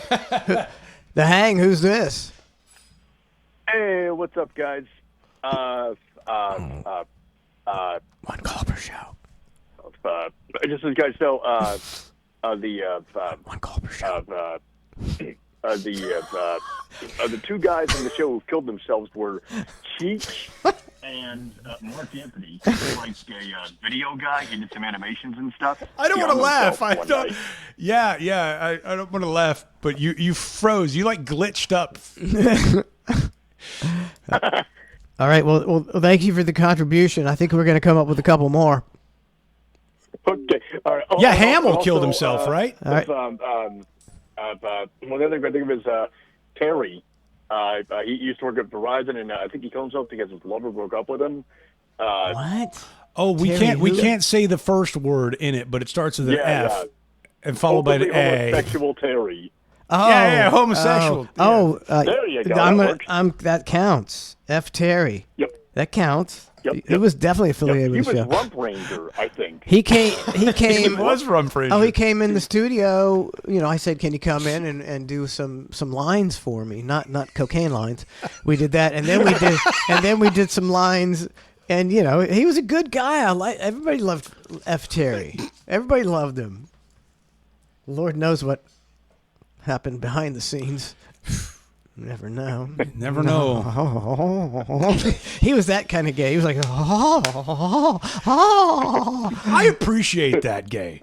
I really do. I mean, he was great. I mean, he was a great character on the show. I mean, anytime he called, it wasn't like, oh, it's just F. Terry. It's like, it's F. Terry. We're going to have some good stuff. It's almost weird when you have, because you can have homosexual friends or meet people that are homosexual. And I don't give a shit either way. It's fine with me. It doesn't matter in my world. Yeah. But there's ones that are, the manly ones or the gruff. And then there's ones that are flamboyant. Very flamboyant. I appreciate almost the flamboyant ones more because if you meet the gruff ones, and then you find out that they're homosexual, really? Like I don't know. It comes as more of a shock or surprise or something. The weird thing to me is that flamboyant gay men are way more feminine than women.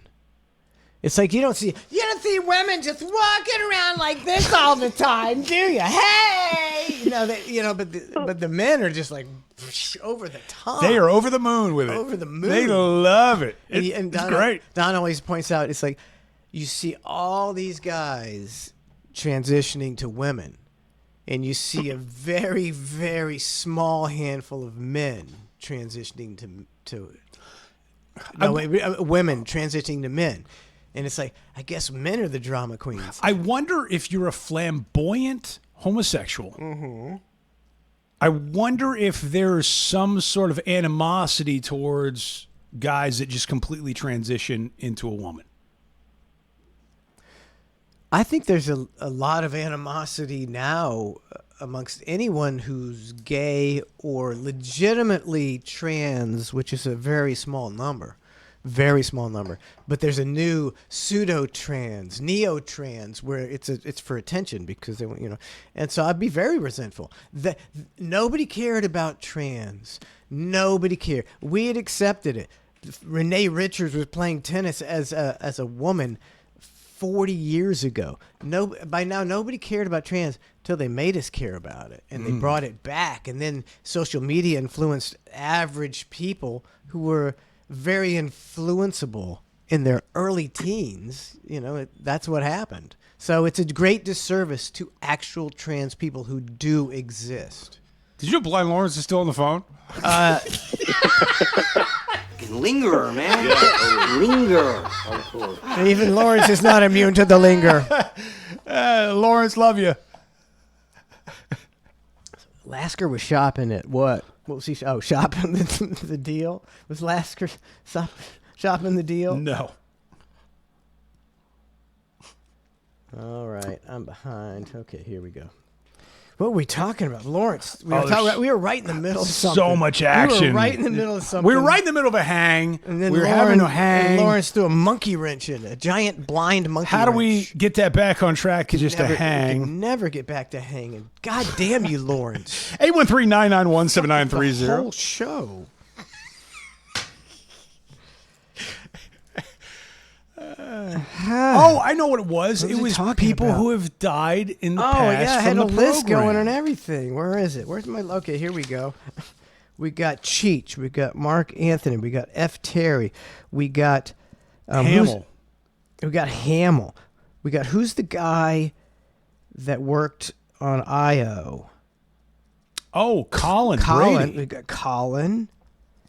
Okay. I'm trying to think if there's any more.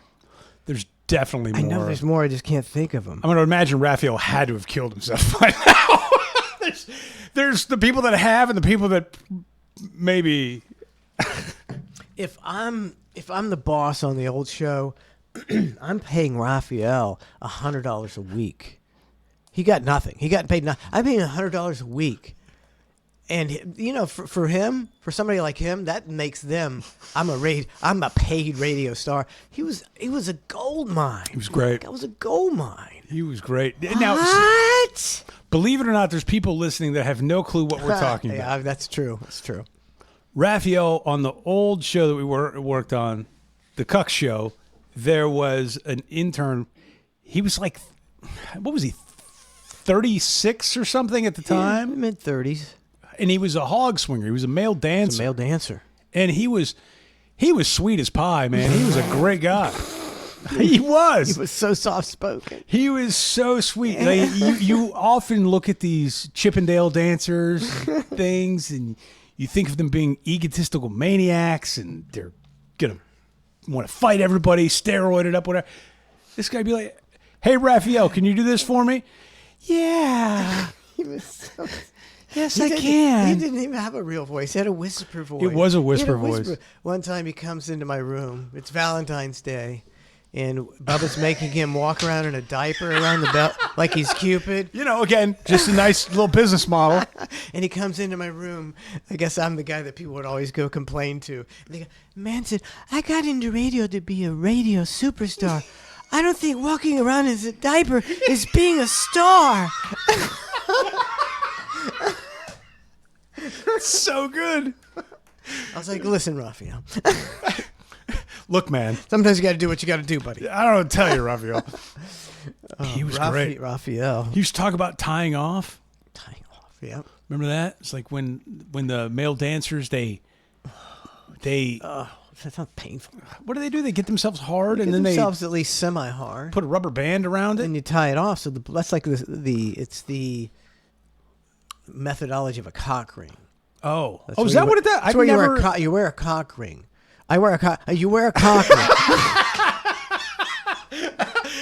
Are you getting Adam and Eve ads by chance? You wear a cock ring so I don't think you come. The blood stays, or maybe you come and that sounds miserable. It sounds miserable. I'm making my. It's like I imagine your penis gets all purple and everything. You're keeping the blood up there. It's for real nasties. It is for real nasty. So wait, so you put and then it just keeps the blood flow. So you hang nice, but you never. No, you don't hang. I think if we're in a cock ring, you put it on. It goes like below your balls. Wait, what do you mean below the balls? I think underneath in the geesh? I'm not sure. I think it goes everything, and then give it a go. And then I don't know how you get hard, and then I don't know, and it keeps the blood in there. Jamie the plumber, call us back. Let us know what you do. He's allegedly a cock ring expert. The problem is, there probably is a cock ring expert out there. There's probably somebody that's literally an expert. I'm getting so many Adam and Eve ads now. Adam and Eve. Blind James, Blind Glenn, they did all die. Mm-hmm. That's just attrition. The hang, who's this? So it's Jamie the plumber. A cock ring doesn't go around the balls and everything. It just goes around the cock itself. The idea being it holds the blood in there, but it doesn't just hold the blood until it gets stagnant. It still flows. And if you're really trying to spice it up, get you a vibrating cock ring. Those are the ones I like. I'm out. If I had vibrating I had a cock sneaky ring, suspicion he was a subject matter expert. He was right on it. He really was. I mean, he didn't have to Google it or anything. He called it within 30 seconds. He was wearing it. He just put on his cock ring. He just put it on.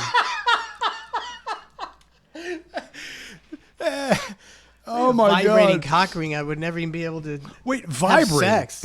As soon as I put it on, oh shit! I'm throwing an epileptic fit. Oh, never mind, babe. I climaxed due to a vibrating cock ring, not you. Don't put yourself over, sweets. It had nothing to do with you. It's not about you. Okay, who are the last two? Okay, Blind James and Blind Glenn. Did we have any normal people listening? Or were participating? Was there anybody normal? Who listens to who's participating in the hang? No, I mean in that show, like you're going down the death list. Cheech, not normal. Just a lot of Mark Anthony. I don't know. He had to check his hard drive. F. Terry Hamill, definitely not normal. Colin, Blind James, Blind Glenn. Blind Glenn was semi-normal. He had a glass eye, right? Yeah, he had some glass eyes. Did he take it out in the studio? Yeah. Take it out and plop it out? And the socket wasn't deep. It was very disappointing. We were hoping for some action. That's right. Yeah. It was a shallow socket. No action there, just the tip. Yeah. Just to tip it up. Yeah. That's right, because we were contemplating doing a bit where we I don't even want to talk about what we were going to do with that socket. But we can't tossed let a around good an socket idea. go to waste. Yeah, it was a good socket. It just wasn't deep enough for the purposes that we were, I mean, skull effing is only involves it only involves dead people, right? I said effing. I don't know what you're talking about, Mike. It involves dead people. I don't think you'd do it to a real person. Your eye doesn't go that deep. Well, that's quickly what we found out when he took the eye out. We were like, well, this bit is blown. We can't even take this to the next steps. Micro penis to do that. I can't even bring this to legal now. Bummer. Didn't even get there. Bummer. Blind 1, 2, 3, 4, 5, 6. You got 7 guys right now. And there's definitely more. And there's definitely more. I draw a blank. Yeah, me too. With so many people come and go, interns especially. Oh, this is probably after Giant Beetlejuice. He died. I don't remember him at all. He didn't miss much.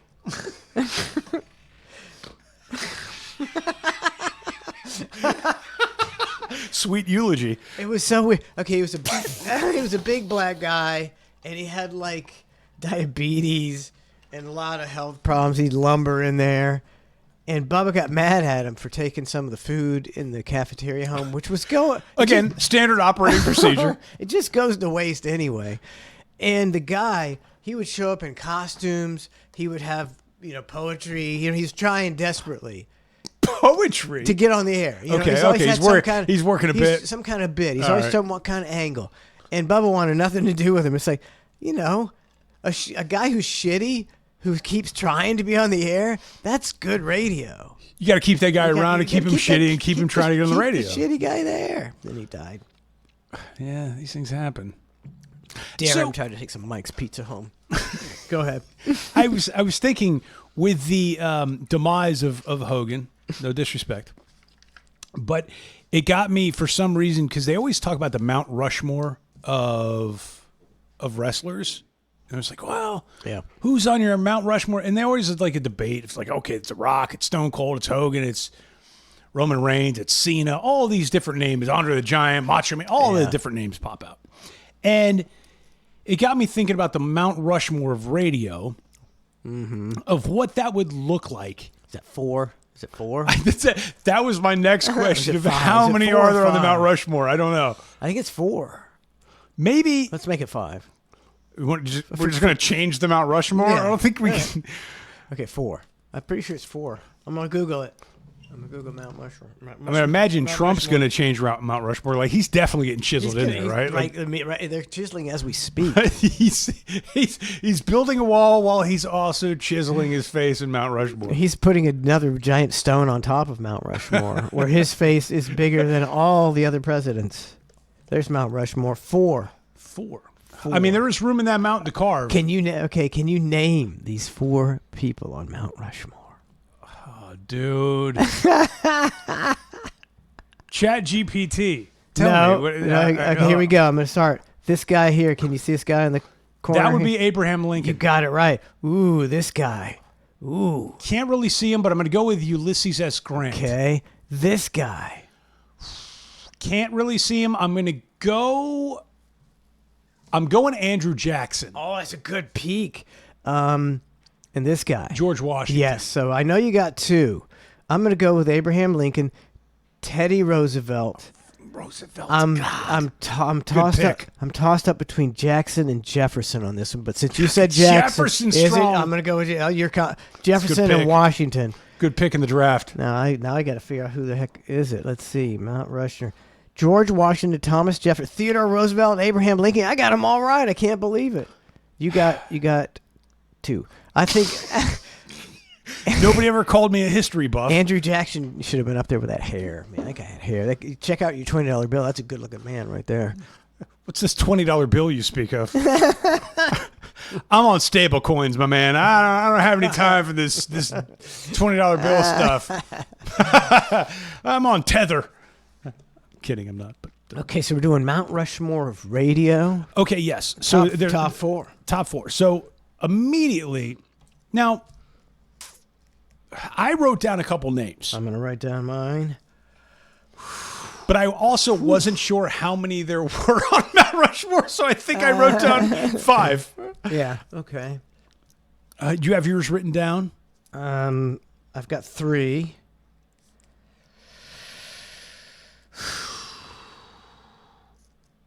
Okay, I need another one. I need one more. I mean, I'm kind of embarrassed about 2 of these picks, but they were very successful. I'm embarrassed by his picks for his radio Mount Rushmore. Did we do 5? 1, 2, 3. Okay, so I need one more. Are we doing 5? We stretching the Rushmore? Yeah, we'll stretch the Rushmore. God, I can't think of shit. Oh, I got to make sure I got 5 here. Hold on. Well, let's do 4 then. I have 5. Okay. But keep in mind, it's generational, and I don't remember some of the greats. I'm sure I don't remember some of the greats. Yeah, I don't remember some of the greats as well. This is a very off-the-cuff thing. And if we really were to sit back and think about it, like I thought about this on my way here. Mm-hmm. So I'm sure our picks would change if we were to kind of dive deeper. But if we're talking Mount Rushmore, I think we both would have to agree Stern's got to be on there. Yes, absolutely. Right? I mean, Like, it's not even. He's in the George Washington position. You can't really debate that. Yeah, love, hate. Achieved so much, broke so much ground, and then achieved so much. So we agree on Stern. Yes. Here's where I think we get dicey. Mm-hmm.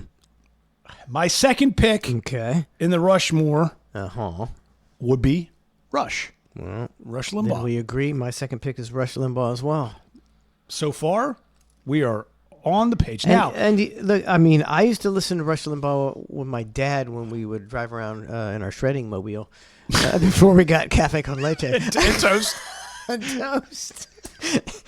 And I didn't necessarily agree with all of his shit, but God, he was good. Mm-hmm. He just good, and he was well produced and it was so slick. He was just the best. Agreed. So you have to go with that. All right. Now, surely number 3 we're not going to agree on.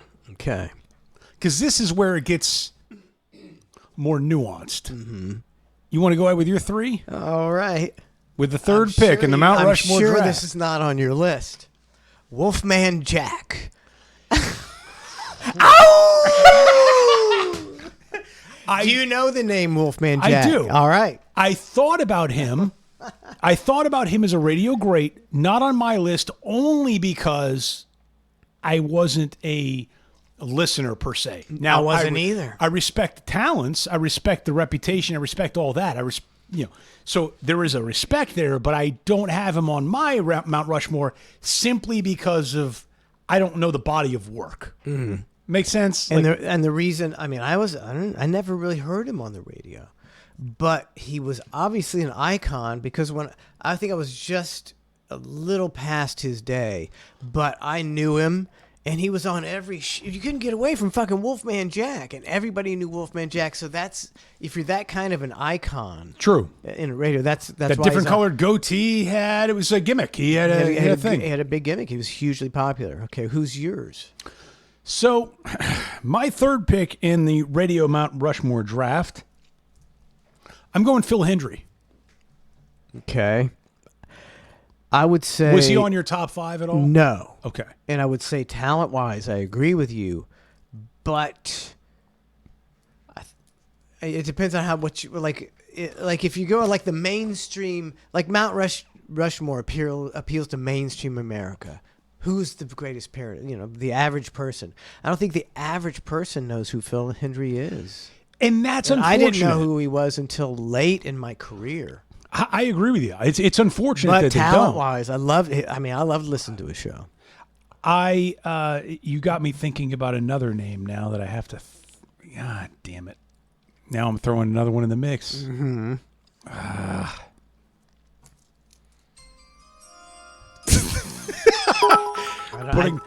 I don't know what that is. That's a draft sound. New to the Mount Rushmore I draft. thought it was like this guy's. No, I just did. I'm throwing one in the draft. Oh, yeah, that's not it. In my Mount Rushmore draft, yeah, an off pick here, I'm going coast to coast. Doesn't matter which host, but coast to coast with. Whether it's George Norrie or Art Bell. Art Bell would be the guy before him, right? Correct. The Hang, who's this? Ned's Navy. What's up, Ned's Navy? How you guys doing? Fantastic. Good, how are you? We're drinking craft cocktails, bitch. I'm impressed.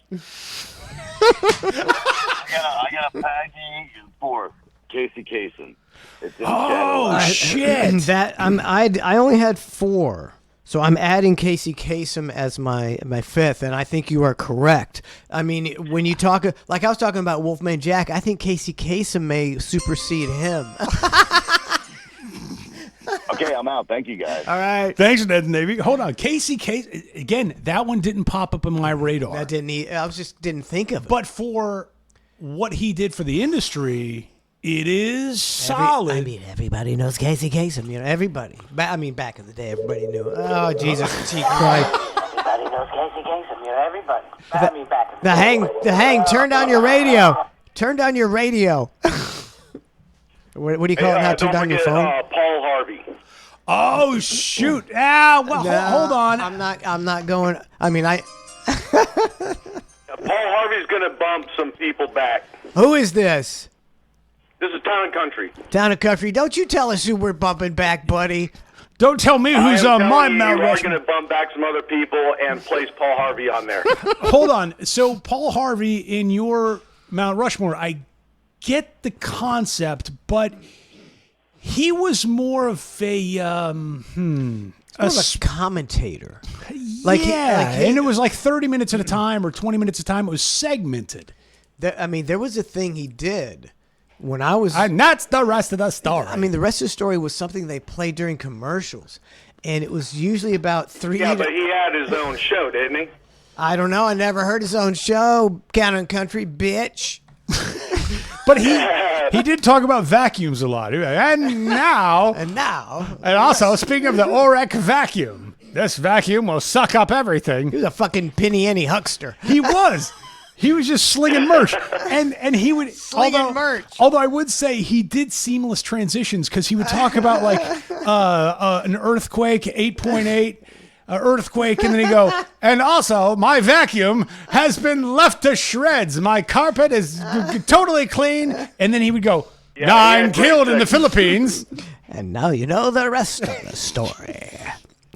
All right, we'll debate Paul Harvey. Thank you, Town and Country. All right, thanks. Bye. Okay, see, I'm going to say no on Paul Harvey. What do you say? I say nay. I say look, he was... Legend. He was more of a household name probably than many, but I only knew him through the rest of the story. Yeah. I never heard his... I'm just saying he was grifting. He was grifting off of vacuum sales. He was a grifter. He was the original grifter. Couldn't get through a goddamn 20-minute show without slinging merch. So we appreciate Paul Harvey, but we're canceling him off the list. He's out. All right. Ryan Seacrest, Bruce Wayne says, no, I can't bring myself. Not yet. It remains to be seen. He could end up there. He's not getting better. He ain't getting better. What do you? He's everywhere. But you can take his achievements now because it's only going to drop down. He's getting a little long in the tooth. I saw a picture of him. He's like 42. No, I saw a picture of him. 51 something. He's like wafer thin. He's dying. He's in shape. He's phenomenal. I'm not going for Ryan. Don't hate on the modern day Dick Clark. I'm just telling you, his body of work, if you go the popularity, just like Paul Harvey, everybody knows Ryan Seacrest. But if you listen, his show is dog shit. Hold on now. I think what we need to do is take it back to center of, and this is my fault too, of like, let me take all the other projects out of it. Let's go radio. It's got to be radio centric. Yes. So, there you Seacrest, go. when you talk about the body of work in totality, he's known mostly for his TV work. Great. He got his radio work because of his TV work. His modern, I know what you're saying. What he's got now, he's got because of TV. He wouldn't be syndicated nationwide because of his great radio show. That damn chiseled jaw of his is amazing. It is. So I get it. So, okay. I'm not hating on him, but I think we can agree, not on the Mount Rushmore. No. He's on the bench. He's on the bench. I don't know if he's going to get called in or not, but he's on the bench. See, like he's deep on the bench. Because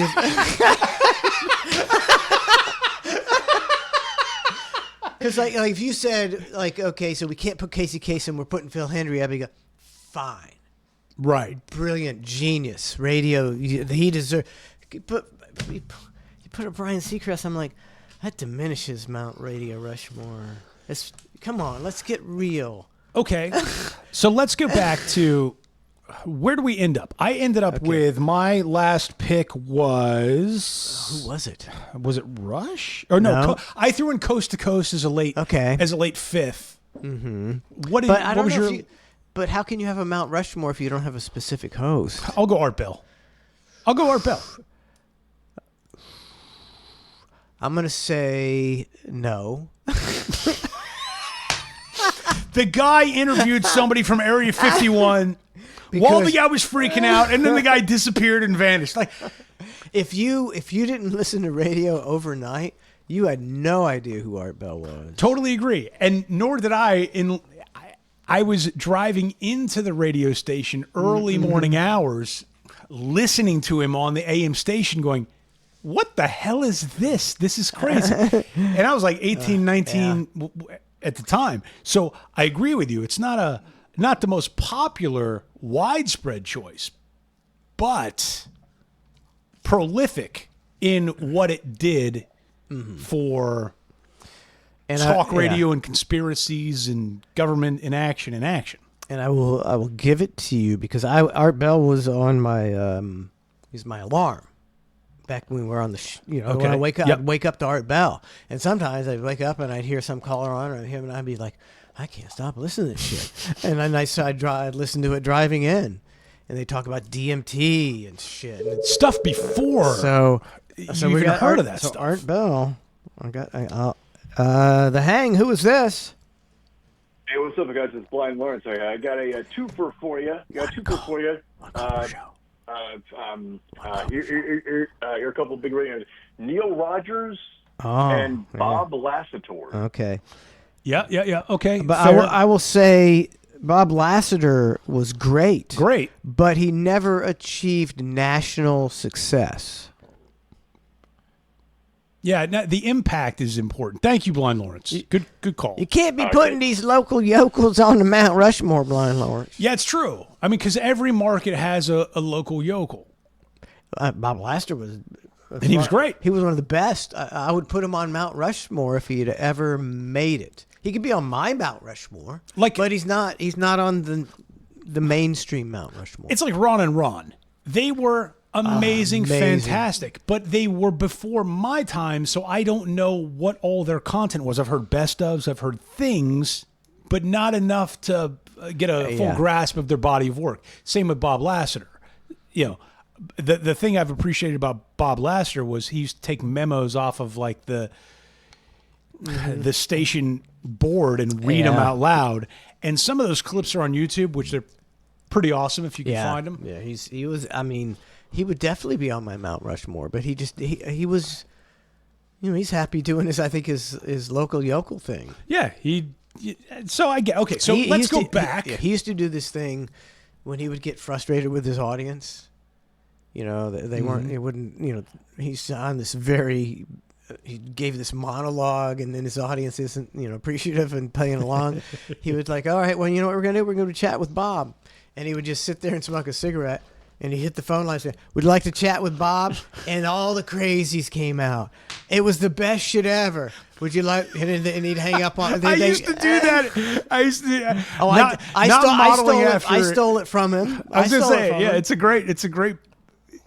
great segment. Yeah, but he's local yokel. So, all right. So next, I'm gonna throw one that's gonna be controversial. Okay. But I truly have a connection to this pick. I'm going Opie and Anthony. Ooh.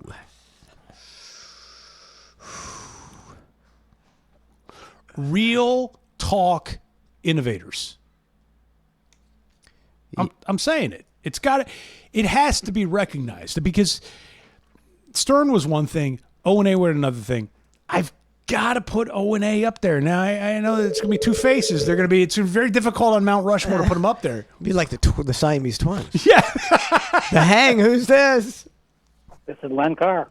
Oh, fucking Len Carr. Hey, thanks for the fun and entertainment Monday on the bar show. Appreciate it.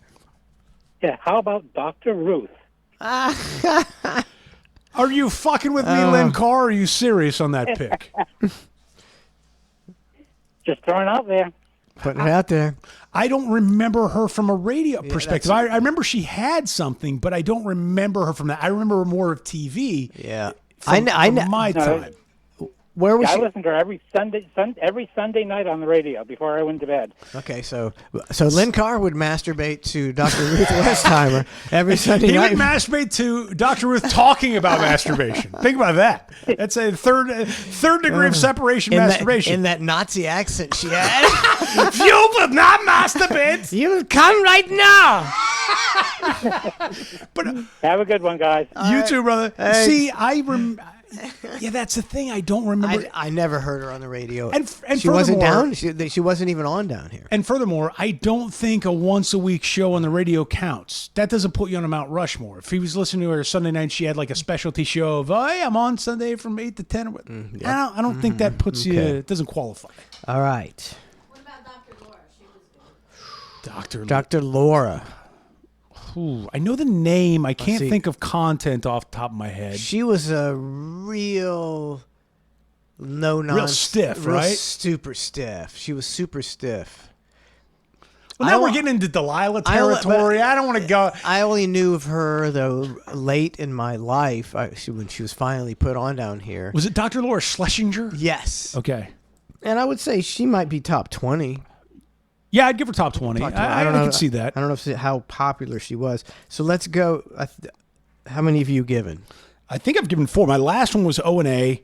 I mean that with all due respect, by the way. And I say that because... Are you saying did you leave somebody off the list, Cuddy? Are you sure you didn't leave somebody off the list? Oh, I'm definitely leaving somebody off the list. But there's just more important people in the industry. I think O&A were cutting edge. I really do. And they were in multiple markets. They did things their way. I don't know. I know it seems right in my mind. Okay, well, see, Go ahead with yours. I was never exposed to O&A. I've listened to some old clips, and that's what got me really appreciating what they did. I'm gonna say for my last one. I'm gonna say Scott Shannon and the Q Morning Zoo. I get it. Which was one of the first zany madcap morning shows that kind of took off. Mm-hmm. And then he went to New York and had and then he even had a countdown. I wasn't a huge fan, but I get where you're coming from, though. So let's go. We got Stern 1. Yeah. We got Limbaugh 2. Yeah. I got Hendry as 3. I got O&A as 4. My 5th, well, and I did throw Coast to Coast out there, so I guess my last and final one that I have on my list, because Coast to Coast was it crept up, it was a sleeper on me. I'm going Jim Rome.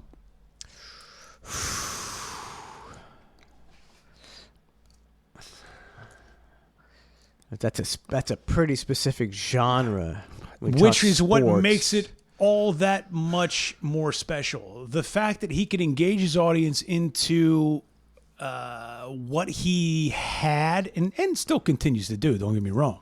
But Jim Rome, that guy was doing arena tours. He was syndicated hundreds and hundreds of stations nationwide. He was getting all the premier athletes on. He was talking shit. He had his own smack vocabulary dictionary that the listeners would follow. Yeah. It was really something special. It still is. Why did he fall off? I don't think he fell off. I think just new people came up. Mm-hmm. He's still there. He's still around. Yeah, he's still doing his thing. But he's not. Because you've got these people with, well, Shannon Sharp got fired, but I'll use him as an example. You've got just different folk coming up. I think there's sports entertainment is just saturated. Yeah, if you got a Pat McAfee, it's modern, it's fresh. Yeah, you're not going to listen to Jim Rome. Yeah, like you've got ESPN, you got Pat McAfee, you've got Stephen A. Smith, and then you can go on Fox Sports 1, and they've got 7 shows. And you go to Fox Sports 2, and they've got all. It's just it's just too much sports talk. A lot of degenerates that like to talk sports. Shut the fuck up. Quit yelling. And Stephen A. Smith, just shut the. Who gets angry about sports 17 times a day? Stephen A. Smith. I tell you what, it's like, shut the fuck up. Have a little fun. Relax, guy. Have a rest. I went to the drive-thru and I got mayonnaise on my Egg McMuffin. It's like, shut the fuck up. Take a rest, guy. Take a rest, guy. Take a rest, guy. Now, don't you notice? I mean, I think the White House said that South Park's episode, which nobody I think has trashed Trump as much as South Park did on this last episode. It was a solid effort. Brilliantly, they trashed NPR, they trashed liberal causes, and they trashed Trump. And the White House tweeted out, it was irrelevant. Usually Trump's got thin skin. You don't mess with South Park. No.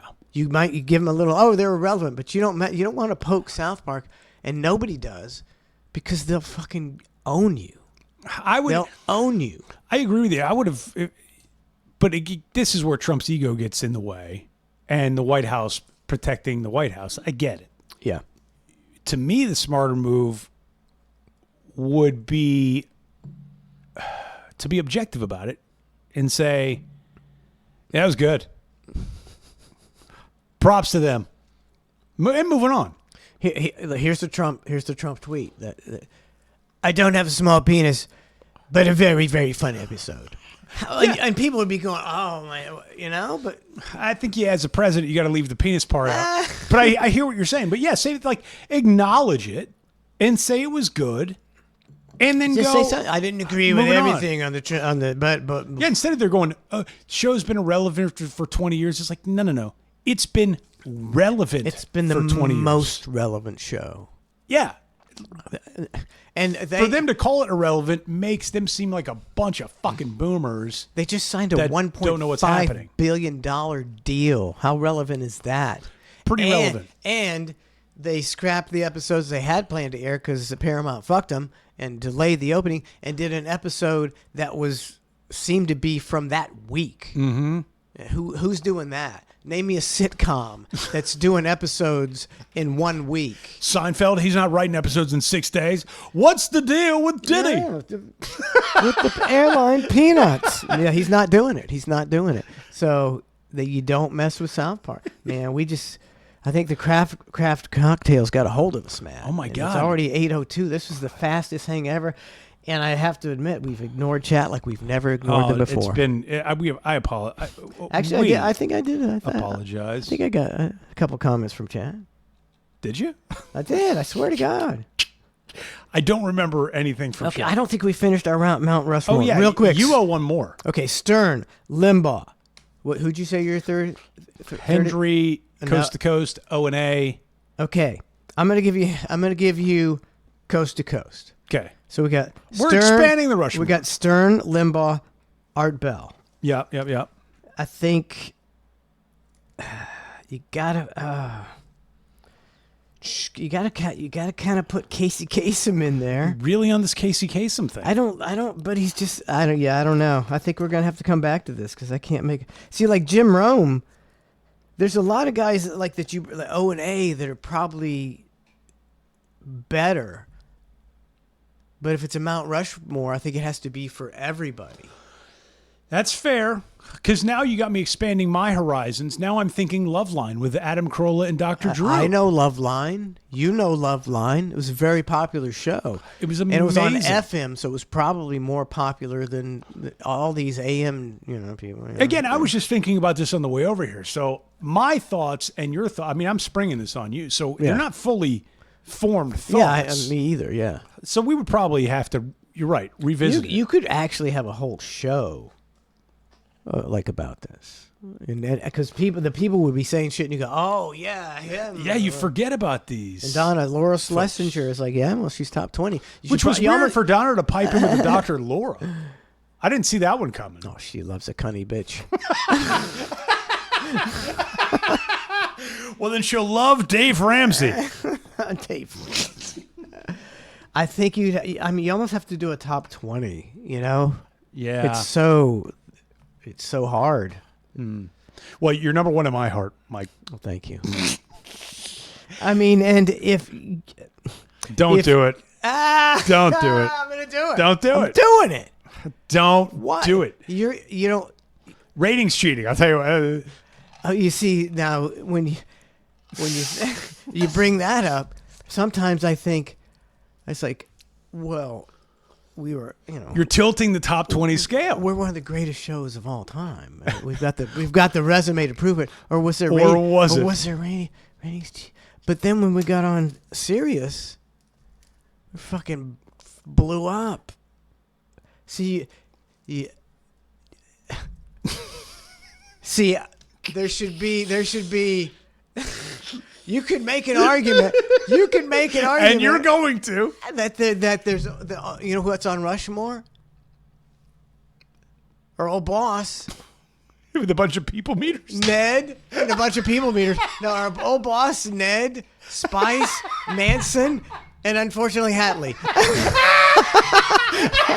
He's kind of in the background. You can see half of his head. He's eating a box of Nerds. He's got a red hat on, a red shirt, red shorts, red socks, and red shoes. All right, we're done. Oh, you got in at the wire. Who just got in at the wire?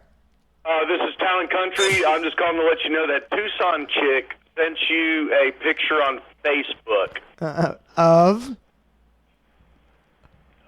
something I need to check out. Of me? Of Matt? Yeah, that's what she says. All right, we'll check it out. All right, post it. I mean, Well, let's go easy now. Well, we'll see. We got to check it out, buddy. I'm not in the mood for any revenge porn, Town and Country. Yeah, I mean, you never know. I'm just going to post it. I mean, I did bang a chick from Tucson one time. Oh, shit. We got to get out of here. We'll see you. Okay. No, we'll see you at the OT, clusterfshow.com. Yes, we will. We'll be coming back on that. In about maybe 10 minutes. And 813-991. 813-991-7930 if you want to be on the OT. Give us a shout. Hang with us. Download us. Give us a shout in 10 whatever. minutes. 10 minutes on the OT. That's it. And we'll see you bright and early for cluster.